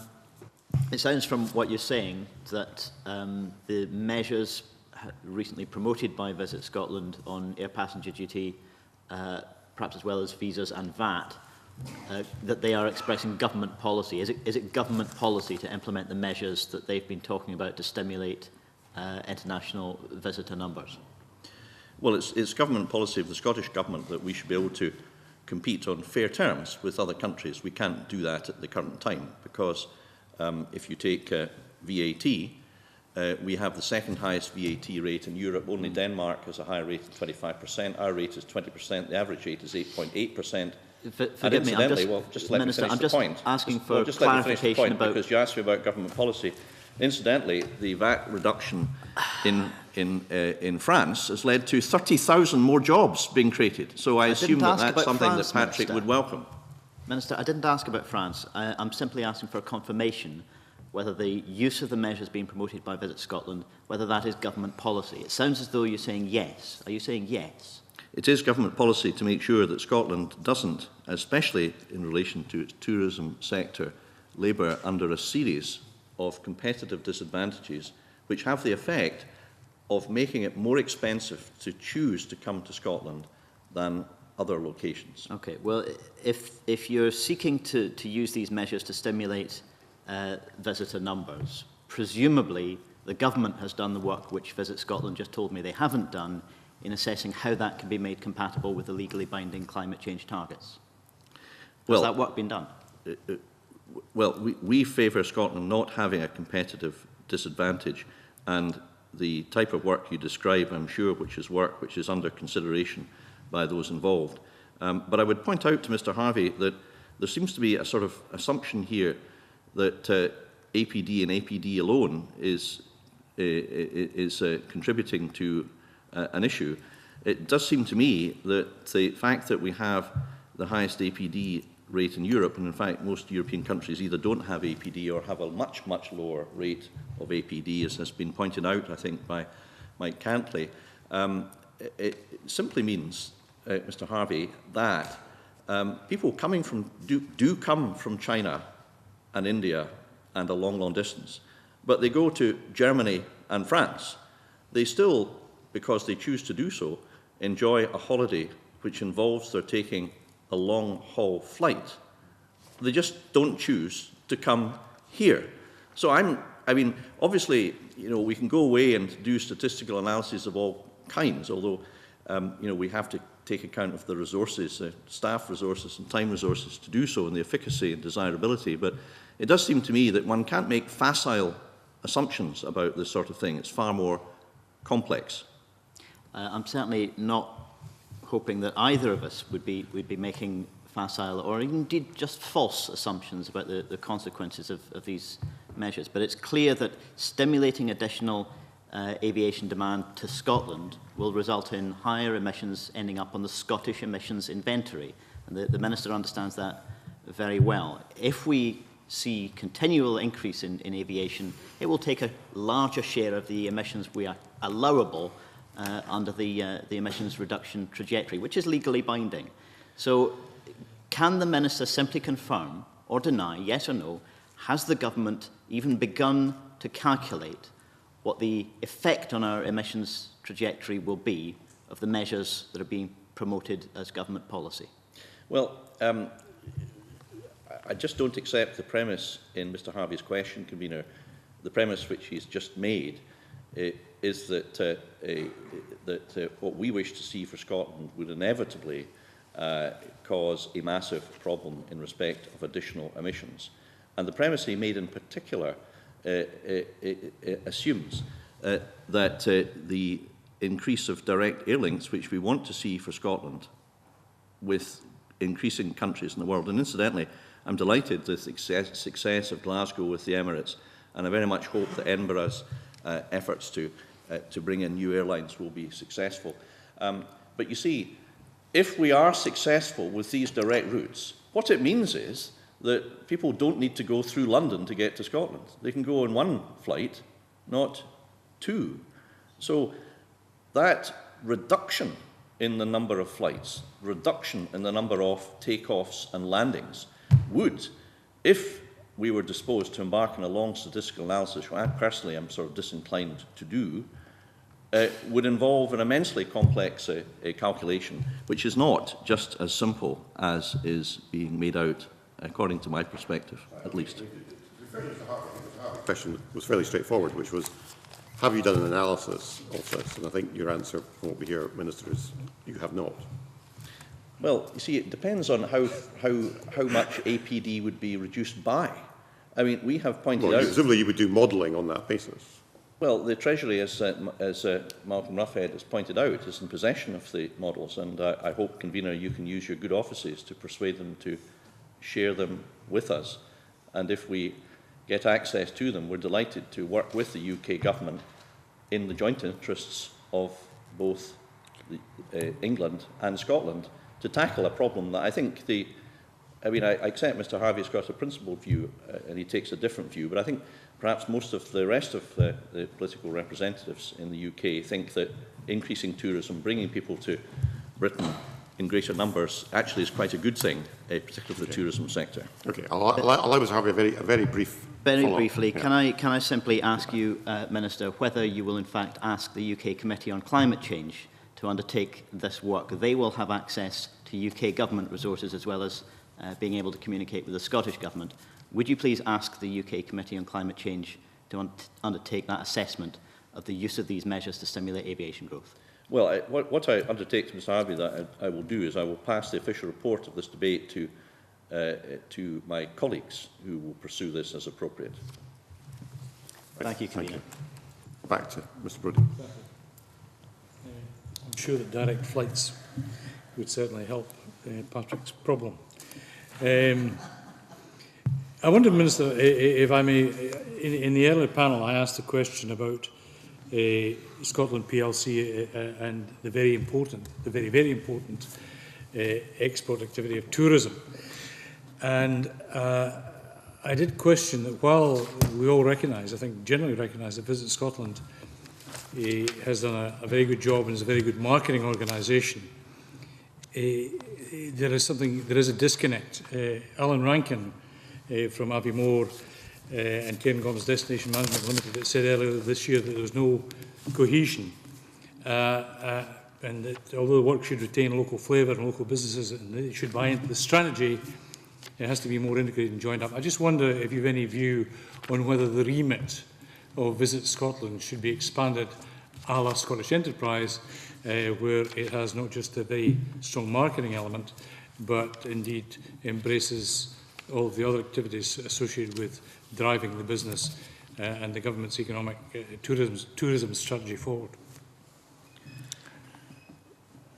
Well, I didn't hear all the evidence earlier on. I know that this issue was touched on by many members, and what I would say is that, you know, Visit Scotland has a prime duty to market Scotland, to bring people to Scotland, to promote Scotland, and I think, you know, it has achieved tremendous success. And we can go on to discuss the film Brave, I hope, in sessions, part of the winning years now. But what a tremendous, tremendous coup for Scotland to become the first country where a government agency does a deal with Walt Disney, which will allow people all over the world, hundreds of millions, already I think 46 million have seen the adverts, to see a tale which promotes the beauties and the mystery and the magic of Scotland. What a terrific achievement to build up that relationship from scratch, so that we are the only country in the world to have done that.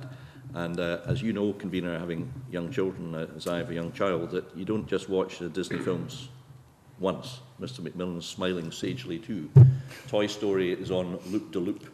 You see it 10, 20, 30 times. So it will be with Brave.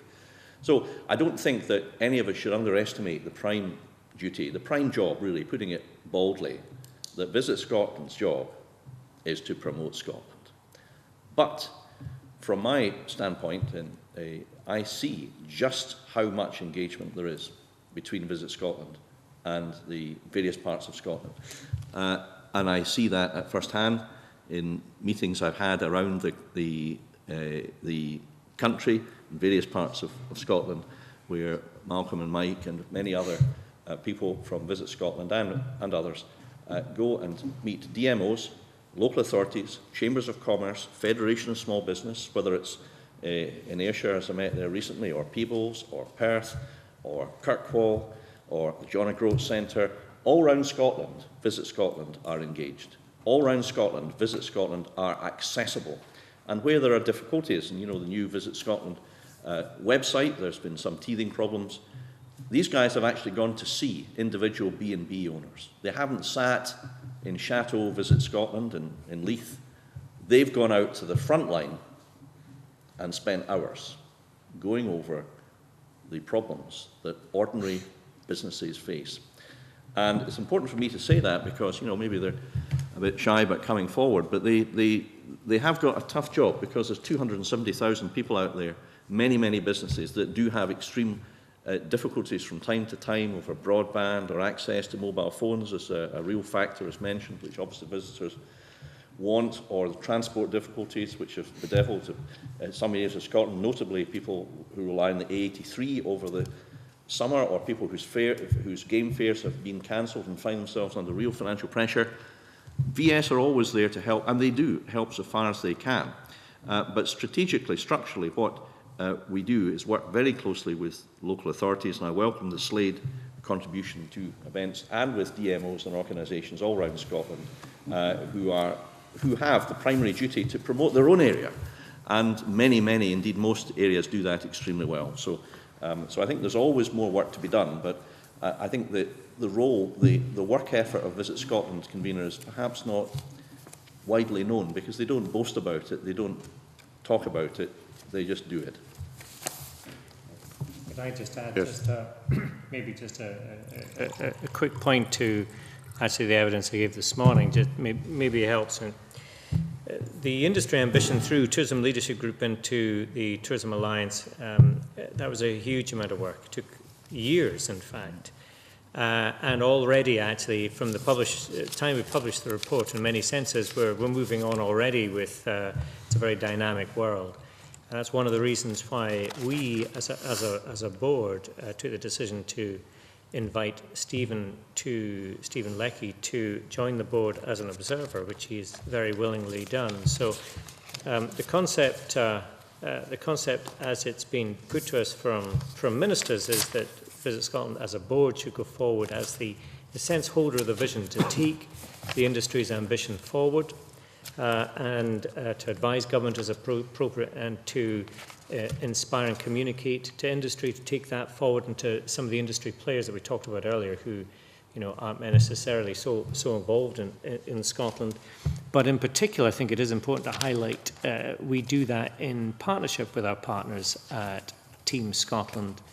I do meet regularly with the Chief Executive, the Chairman of Scottish Enterprise, Chairman of HIE.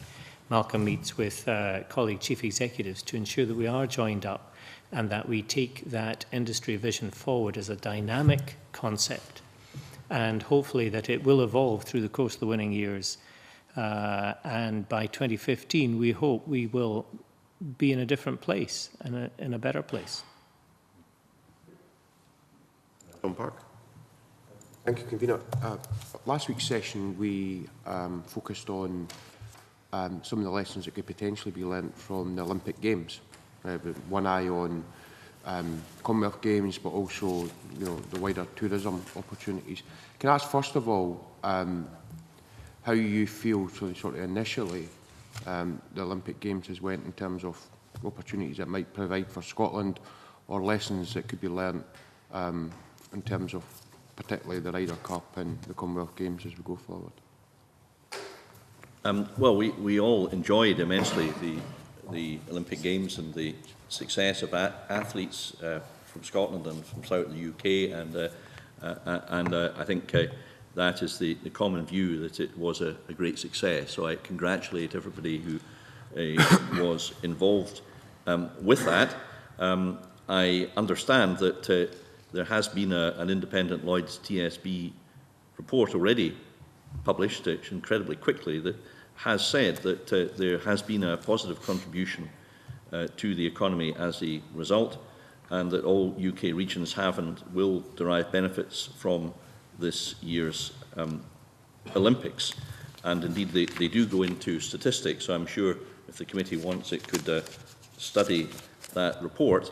Plainly, we're looking forward to emulate that success, and my colleague Shona Robison is leading the work to make sure that the Commonwealth Games 2014, which will bring the world to Scotland, equally will be a success.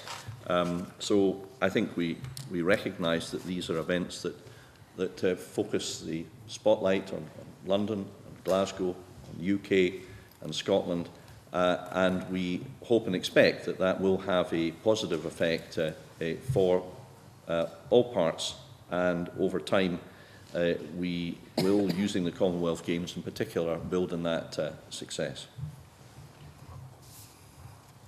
Okay.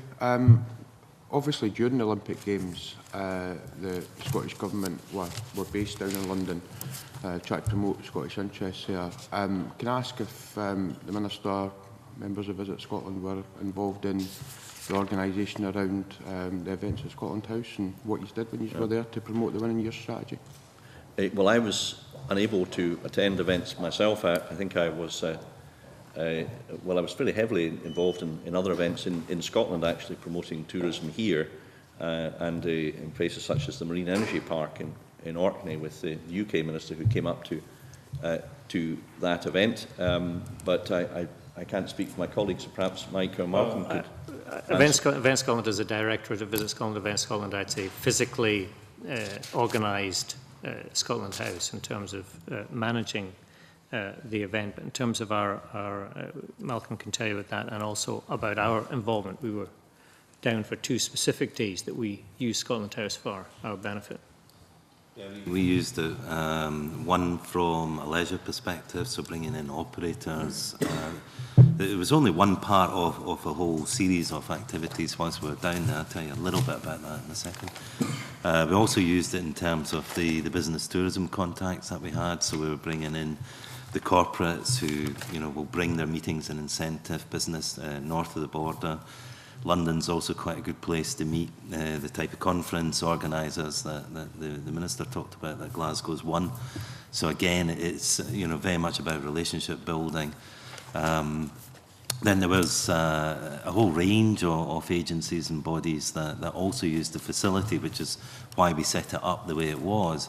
And they were able to use that from a cultural perspective all the way through to Business Club Scotland having use of the premises so they could do their own meetings. We were very much in close proximity to the unofficial media tent, where there were thousands of journalists that we wanted to talk to, and we actually had people embedded in the media centre. And as a result of that, we brought 50 key media contacts to Scotland right at the back end of the Olympics. And the whole point of that was to build a relationship in the run-up to Glasgow. So it's very much Australians, Canadian journalists, etc., because we're able to feed them that content that I was talking about earlier. And when they do their pieces on the Commonwealth Games coming up, they're using the content that we've provided on Scotland. So it was multifaceted. There was certainly over 1,000 businesses passed through the doors. It's still early days in terms of tangible feedback, but anecdotal feedback has been very positive. Could I just say that there is one other Olympic spin-off, and that is lessons would be learned around the Commonwealth Games. We had observers there to look at security issues, the games makers, which everyone, would agree were absolutely fantastic and actually made the games, which is self-explanatory, I suppose. But, so that whole volunteering is absolutely crucial. The fact that people got involved in it became the People's Games. Those are all things that we can take, but not just into the Commonwealth Games, but also into the Youth Olympic Games bid that is being prepared at the moment. So if we can take all of that and harness it, then I think our bid for the Youth Olympic Games is strengthened. Just got to say, just if we can on that, Youth Olympic Games, jeepers, what a legacy that is. That is just huge. Olympics, it's an Olympic event. And as one of the products, we were obviously working very hard down there to try and promote that. We may win. The very fact that we've got the confidence to bid for an Olympic event is amazing. Sorry. Yeah. In terms of going forward, I mean, obviously, you've given some of the anecdotal evidence there, and the building capacity within the wider, the world's media is obviously a positive. How do you intend to, maybe the Minister might be able to answer this as well, formally monitor and ensure that the things that were done in those couple of weeks in August are actually going to have an impact, not just in terms of what you're trying to do in winning years, but much more widely in terms of how we take tourism forward as an industry in Scotland? Is that something you intend to do formally? Well, obviously myself and my ministerial colleagues Visit Scotland will be closely monitoring and following up all aspects of the work that was done in the London Olympics and about the London Olympics, and that involves a whole series of strands of work, from working with individual companies or organisations that we've met and engaged with, to continuing with the general marketing effort. And the work has also been done in other ways. And the Youth Olympics, both Mike and Malcolm have mentioned, what a terrific thing it would be to get the young people of the world to come to Scotland, an experience they will never forget and will remain with them for their lifetime, and encourage them to come back when they themselves have children. What a tremendous thing that would be. And I really do praise all of those involved in the 2018 Youth Olympics bid, and we're all right behind them. But there's other things we're doing too, and I think it's important just to put them in, because they're very much relevant to taking us forward and ensuring that all of this effort pays off. And when my colleagues were at the Olympics, I was attending dinners at the Royal Yacht Britannia, the Signet Library. Not exactly a hardship, I have to tell you. Is that a silver medal you got? Yes, indeed. Well, perhaps I shouldn't dwell on that, but one was for the conference, one was for the PCMA, which is the world organisation that includes as its members those who organise and manage conventions in American parlance, or conferences, as we would say. And these people, was it 60, 70 people, that sort of order? They're organising the biggest conventions in the world. And they came to Scotland. And they were looked after extremely well. They stayed in the finest hotels, they played golf, they went to the whisky experience of our brilliant attractions. And every single one of them at the dinner at which I tried to entertain them left saying what a great country Scotland is. And we want to organise conferences. I know, actually, so there's been follow-ups and successes from that already. Privately, they haven't been announced yet, but that's great. Secondly, Trailblazers, same kind of thing, except incentive holidays. And bringing together, again, a large number of people, not just from the USA and Canada, convener, other countries in the world, who organise holidays for the most successful employees in large organisations and large international companies. And these types of tourism are so valuable for so many parts of our country that to get those two events to come to Scotland and not any other country in the world. It was a terrific success for Visit Scotland. Neil Brownlee's been kind of leading, I think, on much of this work, and they deserve huge credit. And I don't think perhaps, this is not the fault of anybody, it's just the way the things are in media reportage, that this is not known. So this opportunity today is an opportunity for me to sing their praises a little bit, which they're perhaps loath to, through innate modesty, to do themselves. And I'm delighted to be the minister behind such a marvellous team that's reaching out to the world to bring so many big, important events and potential visitors to this country. And I'm sure these efforts will bear fruit, and I'm sure we can report back on specific events and progress that have been made as a result of these efforts over the summer, when I myself didn't have the pleasure of attending the London Olympics. Just a quickie on the sports legacy. We use this word legacy perhaps too widely, but it's something that we're taking very seriously. The Event Scotland team are obviously focused on their end of delivering Ryder Cups, etc. But we have now been winning significant events for the period 15 to 20. If you take 2015, the World Gymnastics Championships in Glasgow, the World Orienteering Championships in the Highlands, the European Swimming Championships here, the European Eventing Championships for the first time in Blair Athol.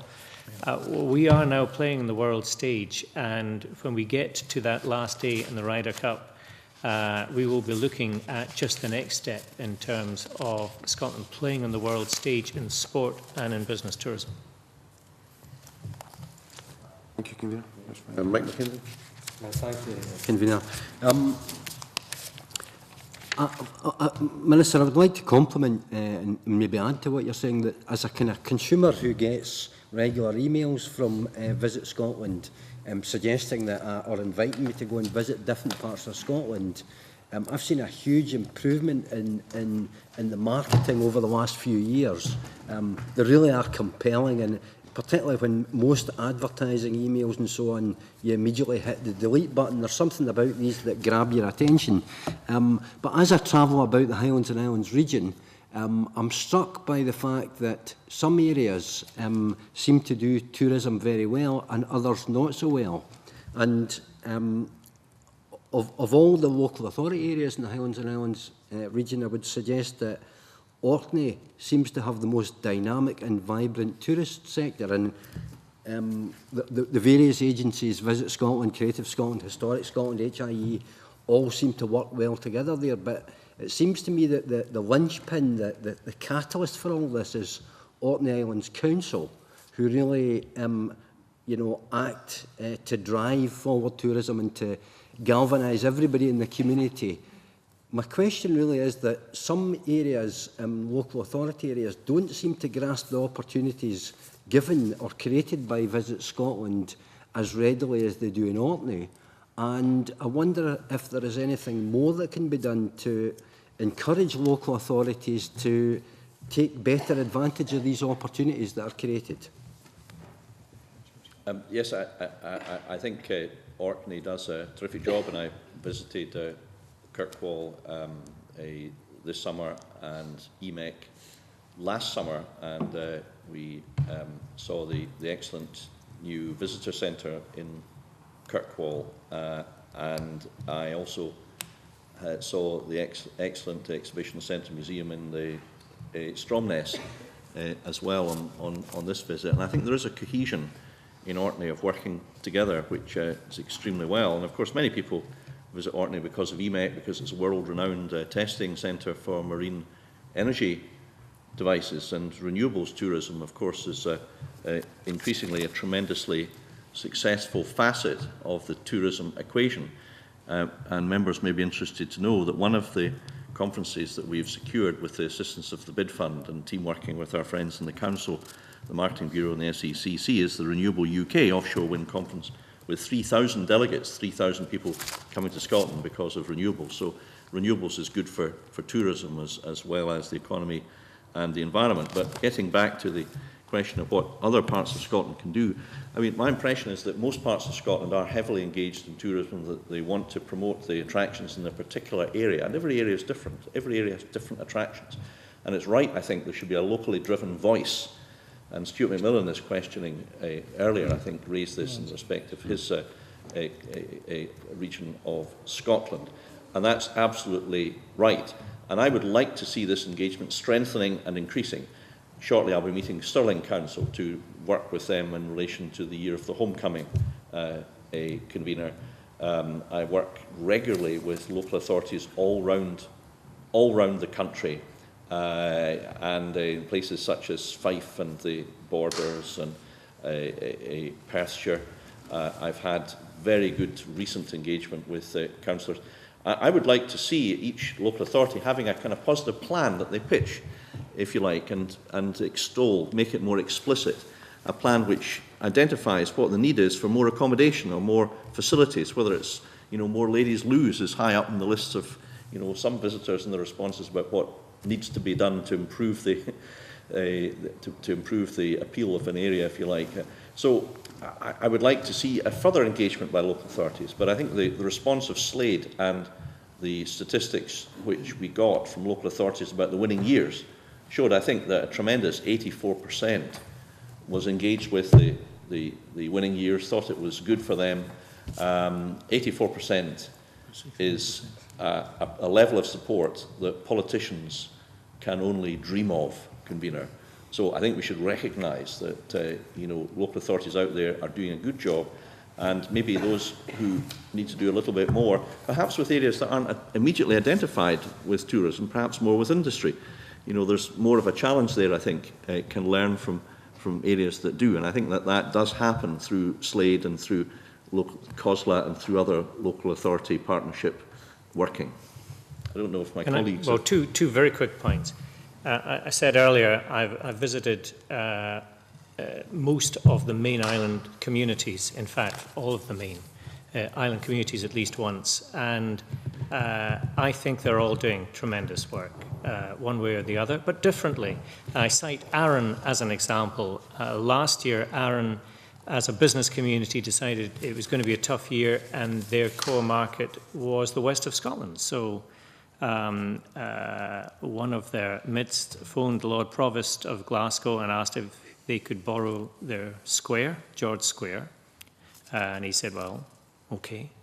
And they took Arran to George Square as a business community. With very little government support, actually. They just decided to get up and do that. Now, for Orkney, their market is very different. For Orkney, Shetland, the Western Isles, smaller island communities like Mull and Islay and Skye, I think they're getting better and better at being able to define their product, and I think we're becoming better and better at being able to service that. But the other aspect I was going to raise, which is really significant, businesses are challenged with finding finance to develop.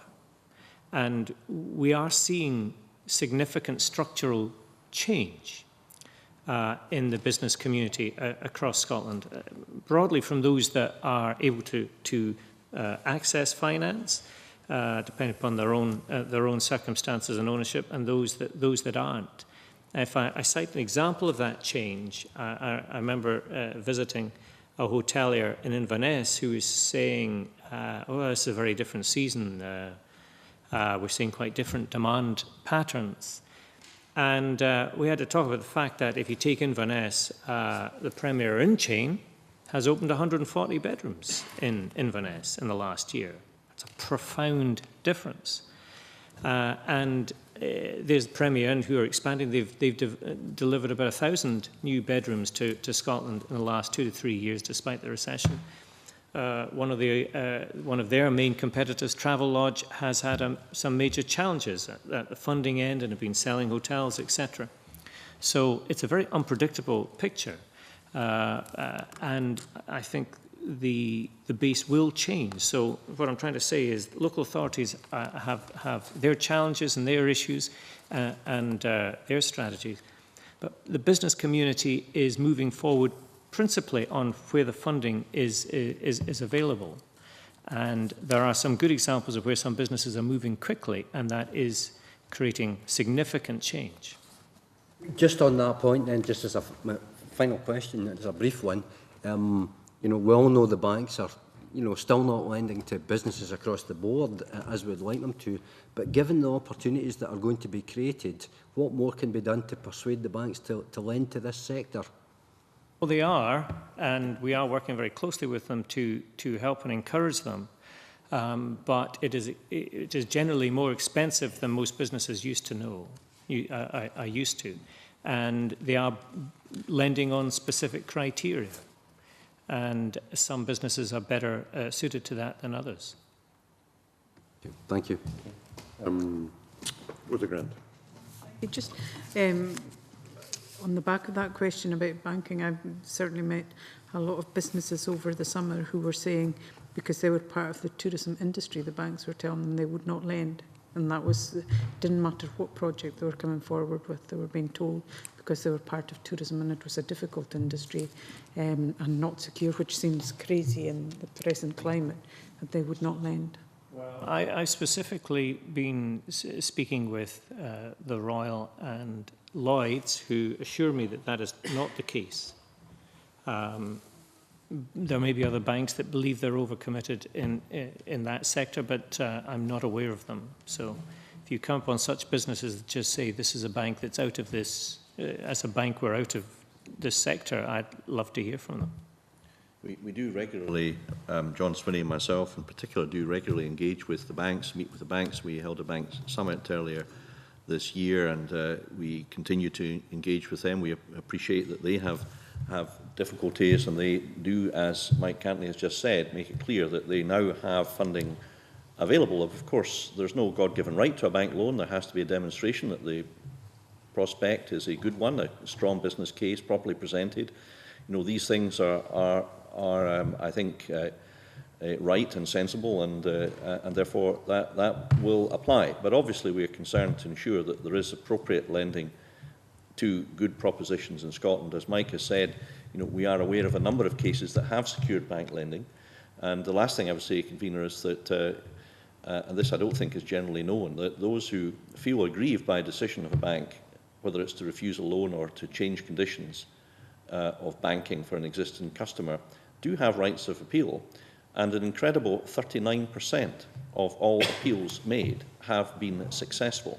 In other words, it's not just a theoretical right, but a right of appeal which, if exercised, has in nearly 40% of cases been successful. And that in turn leads to the requirement that there's a re-engagement, a reappraisal of the prospect. So it's not all bleak news, but I do entirely recognise the picture that Rhoda Grant paints about individual businesses facing great difficulties. Of course, all of us as MSPs will know that, and these are problems that no government, I think, will be able to solve in the short or immediate term. Yeah. Can I just turn to the funding of DMOs?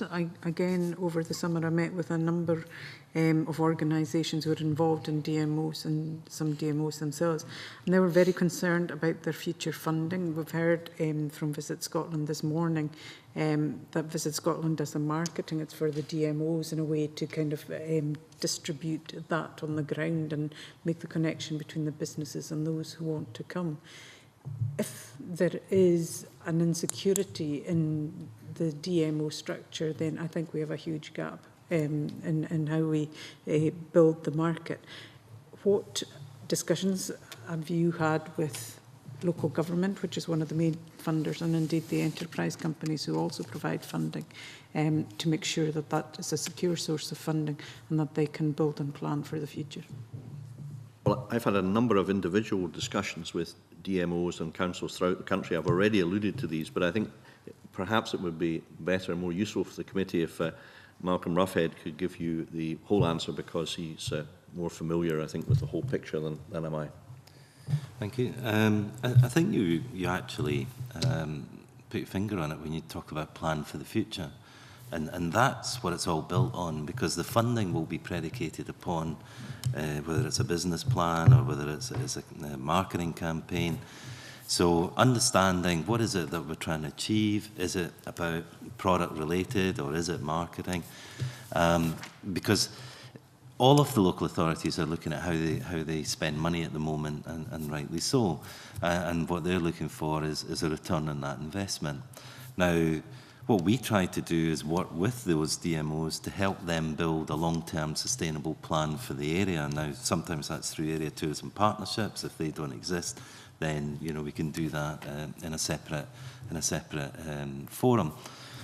That then gives them the comfort that it's aligned to the national strategy, and I think that takes us back a little bit to Chick Brody's question about it. There are too many out there and they're not aligned, or but it is a long process. It takes a bit of time to do that, and we've got to be able to demonstrate the benefits of doing that. So the funding mechanisms, if we can demonstrate to the local authority that they get a good return on that investment, they're more willing to make that investment. We have the other interventions such as the Growth Fund and through Event Scotland some of the event funding opportunities. So by aligning themselves with what we're all trying to do for that local area, those funding opportunities are still there, and we've committed these funds, to the next, the length of period that we can, which is obviously a 3-year period. So those funding opportunities are there, but we always measure them, we always track them, and we make sure that they deliver what they said they would deliver at the beginning. And I think it's that little bit of focus and prioritisation rather than trying to do everything that will allow them to continue and to prosper in the area. Angus? Right, thanks, Convener. Just picking up on a couple of earlier points. While the work to date done by Visit Scotland and the industry is all very commendable, the Minister may have heard my comments at the end of the earlier session regarding concerns I picked up in the Western Isles in the summer from hoteliers who are concerned with the high vacancies in the winter months. Given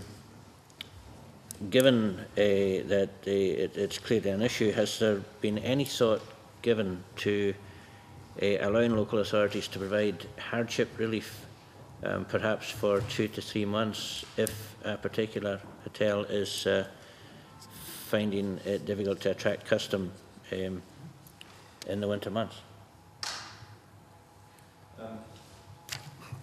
I'm not aware of any specific proposal that hardship relief be applied. Were it to be applied to one type of business that has a seasonal difficulty in, i.e. filling the shoulder months, and I entirely accept that these problems exist, then I think it would be difficult to justify not applying such a measure to other areas, and it would be extremely difficult to measure. I don't want to sound defensive, but this is, I don't think, the way to deal with this. But what it does occur to me is this, that plainly in business rates, the Scottish Government has a number of policies which have been especially helpful to small business, with 85,000 businesses receiving the small business bonus, many of them in the tourism sector, particularly the smallest, the micro businesses that have small premises. I'm conscious that in various parts of Scotland, hotels have lobbied very, very hard, long and hard for successive governments that the rateable values that are levied on their premises are high. I'm conscious of that, and I've seen figures, and I'm aware of it, and Ballater springs to mind as an area that's been very vocal about this. But I think, in my own patch, I know of the hotels in Carbridge or Aviemore or Granton that would say the same thing. And, I do wonder whether the committee might want to perhaps take a look into this, especially with the opportunity for the next rating revaluation, where perhaps the assessor can look at, in the light of the valuation issues, the particular problems facing the types of hotel that Angus MacDonald has rightly mentioned in the Western Isles, in many, many other parts of rural Scotland, Highlands, Lowlands, and everywhere else. Filling the hotel in the winter months, even the early spring months, is difficult. And part of the ambition we have in Scotland is to make tourism a year-round operation. That's good for business, it's good for people working in the industry, who often work on a seasonal basis as well. It's good for the economy, it's good for everybody. So in part of the work we do nationally, it's to build the sector into the shoulder months. And I don't think a hardship allowance myself is the way to go ahead, although we're always happy to look at any specific proposal. a convener, even if initially it doesn't look attractive, that doesn't mean that we're not willing to consider it. Of course we are.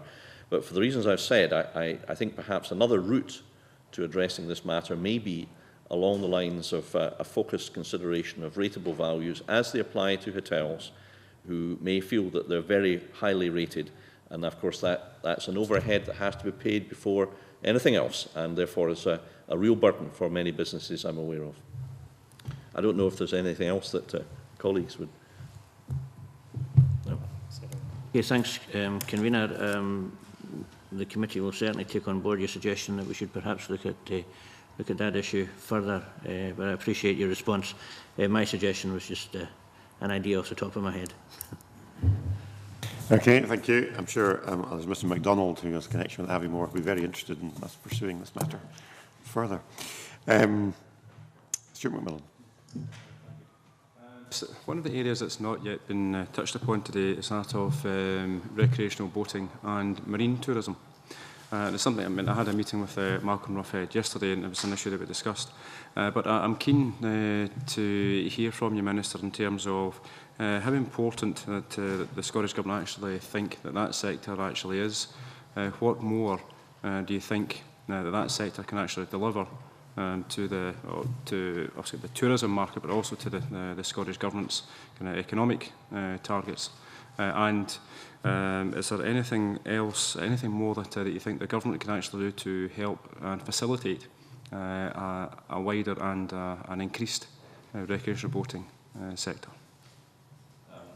Well, I know that Stuart McMillan does take a very close interest in matters nautical, and that is recognised in the sector, the hard work that you do. And I would say that you have identified an area where Scotland is achieving very strong growth thanks to a number of key players in the sector. I've met with the organisation who lobbies on behalf of the sector, Cruise Scotland, down at Leith actually not so long ago, and continue to work closely with them. But over the past decade there's been a growth in the numbers of passengers visiting Scotland. In 2000 it was 45,000, in 2011 it was 318,000. So that rise from 45,000 to 318,000 is a terrific tribute to the work of all of those in the sector. Parts of Scotland have had an especial success in Stuart McMillan's part of the country, the west of Scotland, and also in Orkney, which has driven this forward.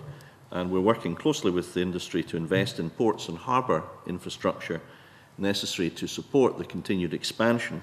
For example, the Hatston Pier extension in Orkney is a real example of where this has been achieved. But it's not just about physical infrastructure, because I think a couple of the key factors, Convener, which from my discussions with Cruise Scotland are genuine constraints and practical issues, are tour guides who are proficient in various languages, and secondly, sufficiently high quality buses and transport accommodation to allow tour passengers to enjoy a high quality experience of visiting the key sites in any part of Scotland where they choose to disembark.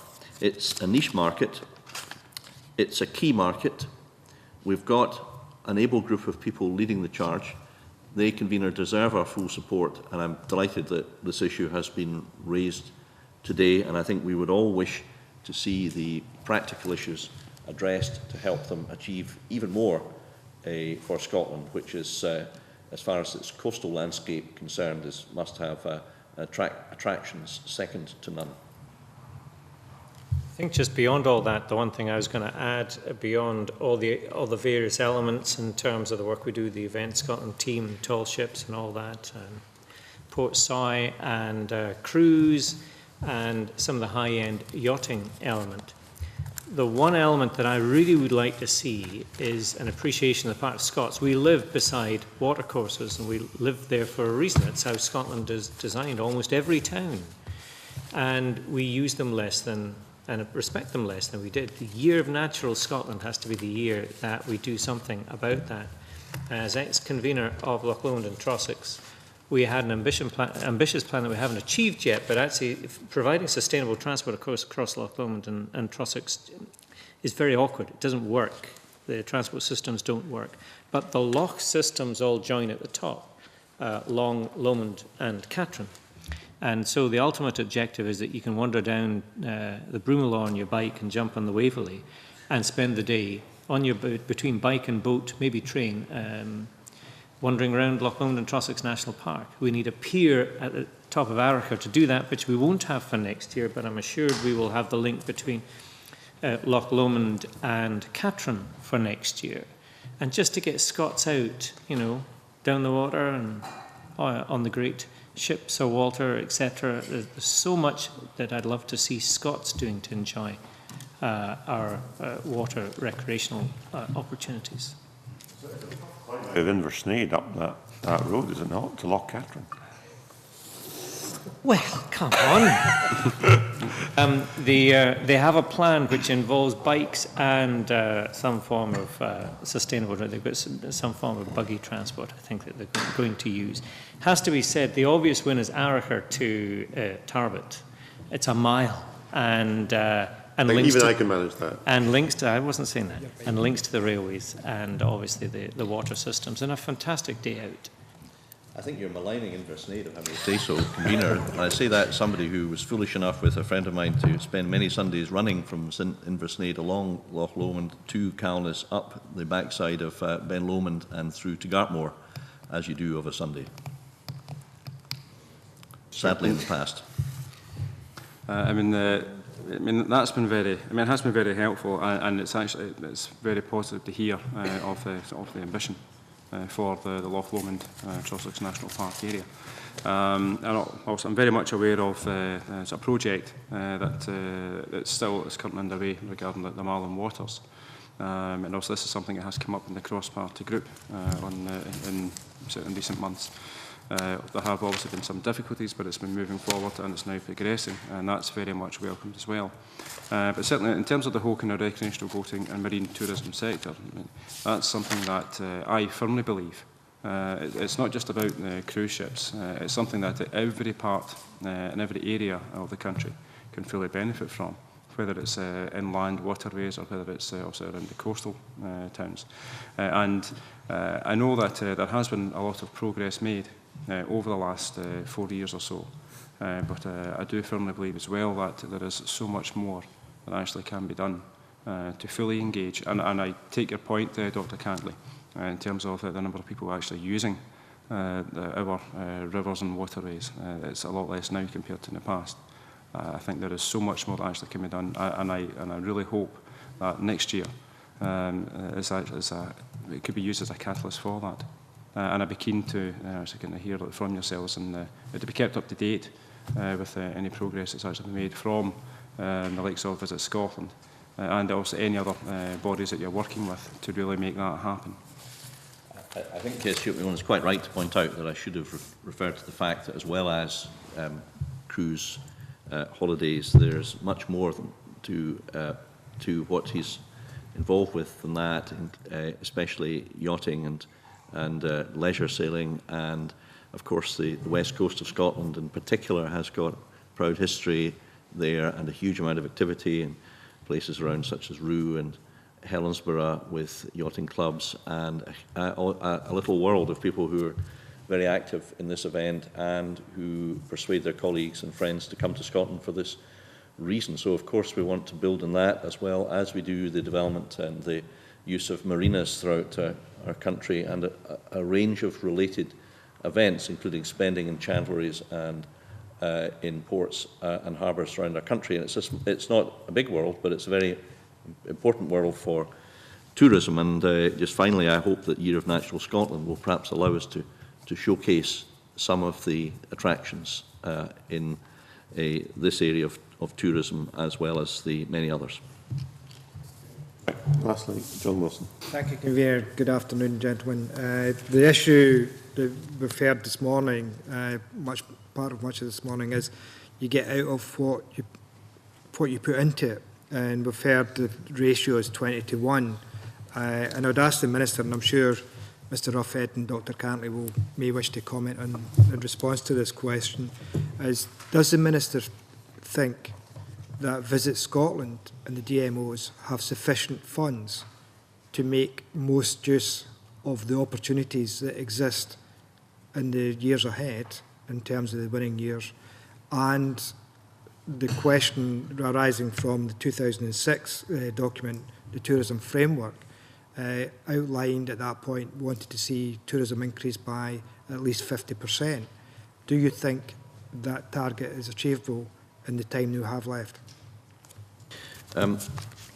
Well, first of all, I think Visit Scotland has done reasonably well out of the recent budgetary settlements. I'd make that comment. I hope my colleagues don't disagree with that judgment. And in particular, when Mike and Malcolm come and propose a marketing strategy or campaign such as on Brave, then I think we have asked for evidence to show what the likely return will be.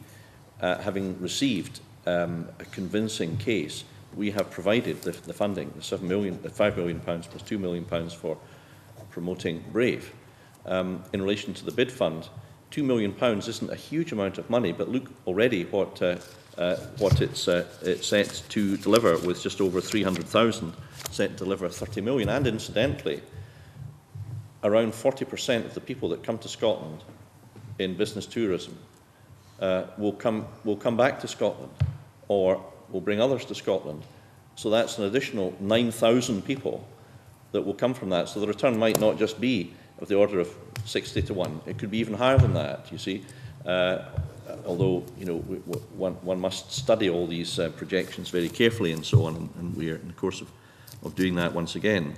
But the point I want to make is that in addition to the spend of Visit Scotland, and the budget I think has been reasonable over recent years, there is also massive spend in other ways which supports the efforts, investment in some of our major attractions in the public sector. The marvellous Burns Centre, which I'm sure members as I have will have visited, the marvellous galleries, the investment there, the portrait gallery, the excellent Glasgow Transport Museum, where Council has done such a great job, and with and other areas such as natural retreats up in John O'Groats, and the Machrihanish Dunes. So, in other words, it's not just the Visit Scotland budget that supports tourism, it's a whole range of other budgets, notably the Scottish Enterprise budget, but also Heritage Lottery Fund.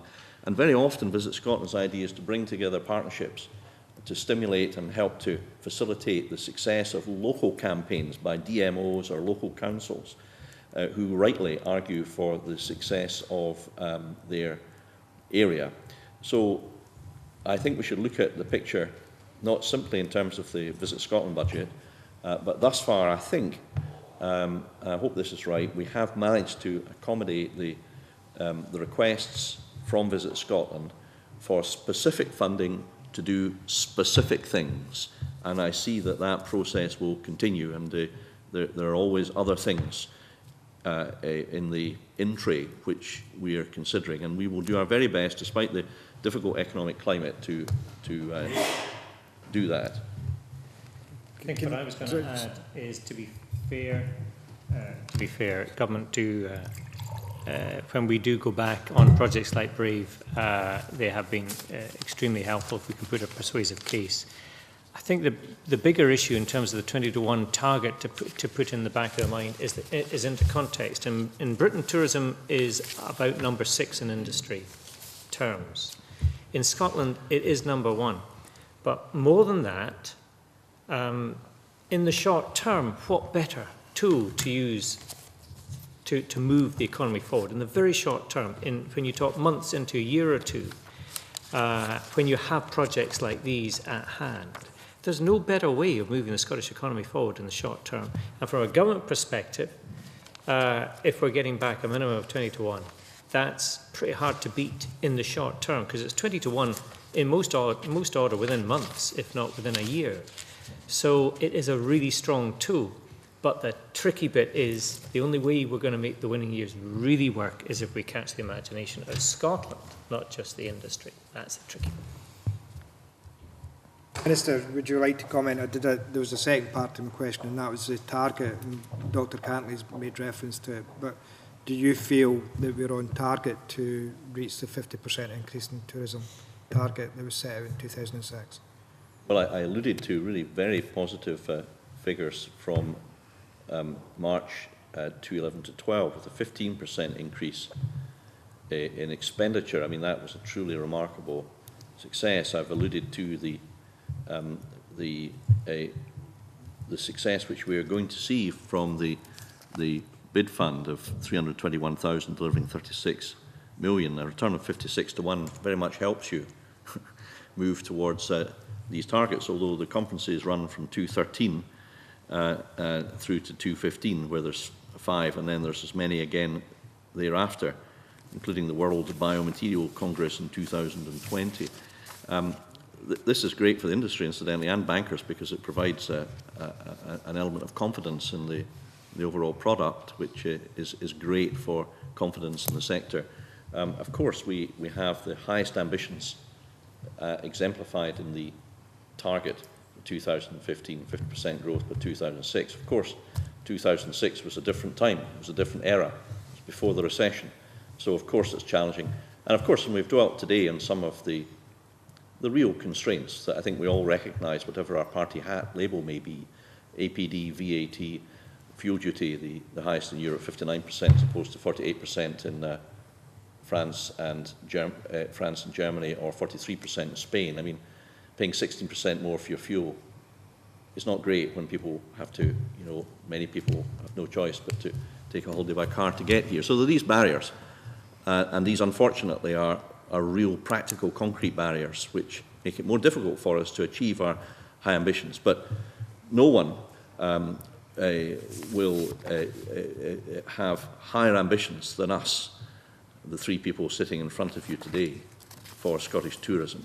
So we are doing everything within our power, within our powers, and working with leadership from the STA and Stephen Leckie and others to represent the industry, to drive forward to achieve the ambitions we have for Scotland. Convener, just one final question, and I know it's a crossover in terms of Visit Scotland and the Minister responding to this, but Visit Scotland for today kindly provided us with a background paper, and they referred to the Commonwealth Games that were held in Manchester, and the figure that Manchester Commonwealth Games organisers produced was they received 1 million visitors to Manchester around those games. Are there any targets or predictions in relation to the Glasgow Commonwealth Games about how many visitors they would like to see or target coming to Glasgow as part of the Commonwealth Games? Because it is a major event, and the spin-off for surrounding areas, particularly where other events are being held out with Glasgow, could be enormous. And it's that opportunity that I'd like to see. I'll be trying to make best use of that opportunity and get all the local authorities in the surrounding areas and the tourism industries engaged in that process. I'll take that one if you like. There is a very close working relationship between the organising committee. I think Gordon Arthur was here last week, and Glasgow City Marketing Bureau, and ourselves and other agencies. And we're pulling together right now, actually, as we speak, exactly what you're asking me. So next time around I'll have a better opportunity to articulate that. But clearly the opportunity is there, but the opportunity is there for people in Scotland, people within the UK as a whole, and also from Commonwealth countries. And I think in the earlier session I mentioned about working with the Canadians, Australians, those media channels, because clearly they're going to be the feeder markets, and those are the kind of markets that we want to attract for all the reasons that you've outlined. Right, thank you. Can I just add that point to maybe your earlier question? I think it's fair to say and recognise this has to be the unluckiest industry. I came into post in April 2010, and within 2 weeks we had the volcanic ash storm. I talked about an act of God, and then by Christmas we were talking about acts of God, because we had the winter storm that wrote off Christmas for many businesses. Since then we've had a summer storm last year. We've now had the worst summer for 100 years. we've got to have, you know, we've got to cut some luck soon. And when so when we're looking to be ambitious, it's tough when, you know, things that are out with your control on top of recession, etc., etc. In terms of looking forward, you've got to be bold if you've got ambitious targets. I think the winning years is about working hard in 13 and 14 to set up the second part of the decade. That's really what the winning years are focused on. Convener, maybe that's what Natural Scotland next year is all about, is to explain to people the changes, the climate and the opportunities that exist in Scotland. Thank you. The benefits of taking a holiday in the rain, I think, is what we need. Thank you to our panel. Thanks to the Minister. Thank you to Mike Cantley and Malcolm Ruffhead for coming along. That concludes our evidence session on the winning year strategy, and we'll be producing a report which will be published in due course. So thank you for coming. At that point, I'll suspend proceedings briefly and we'll then move into private session.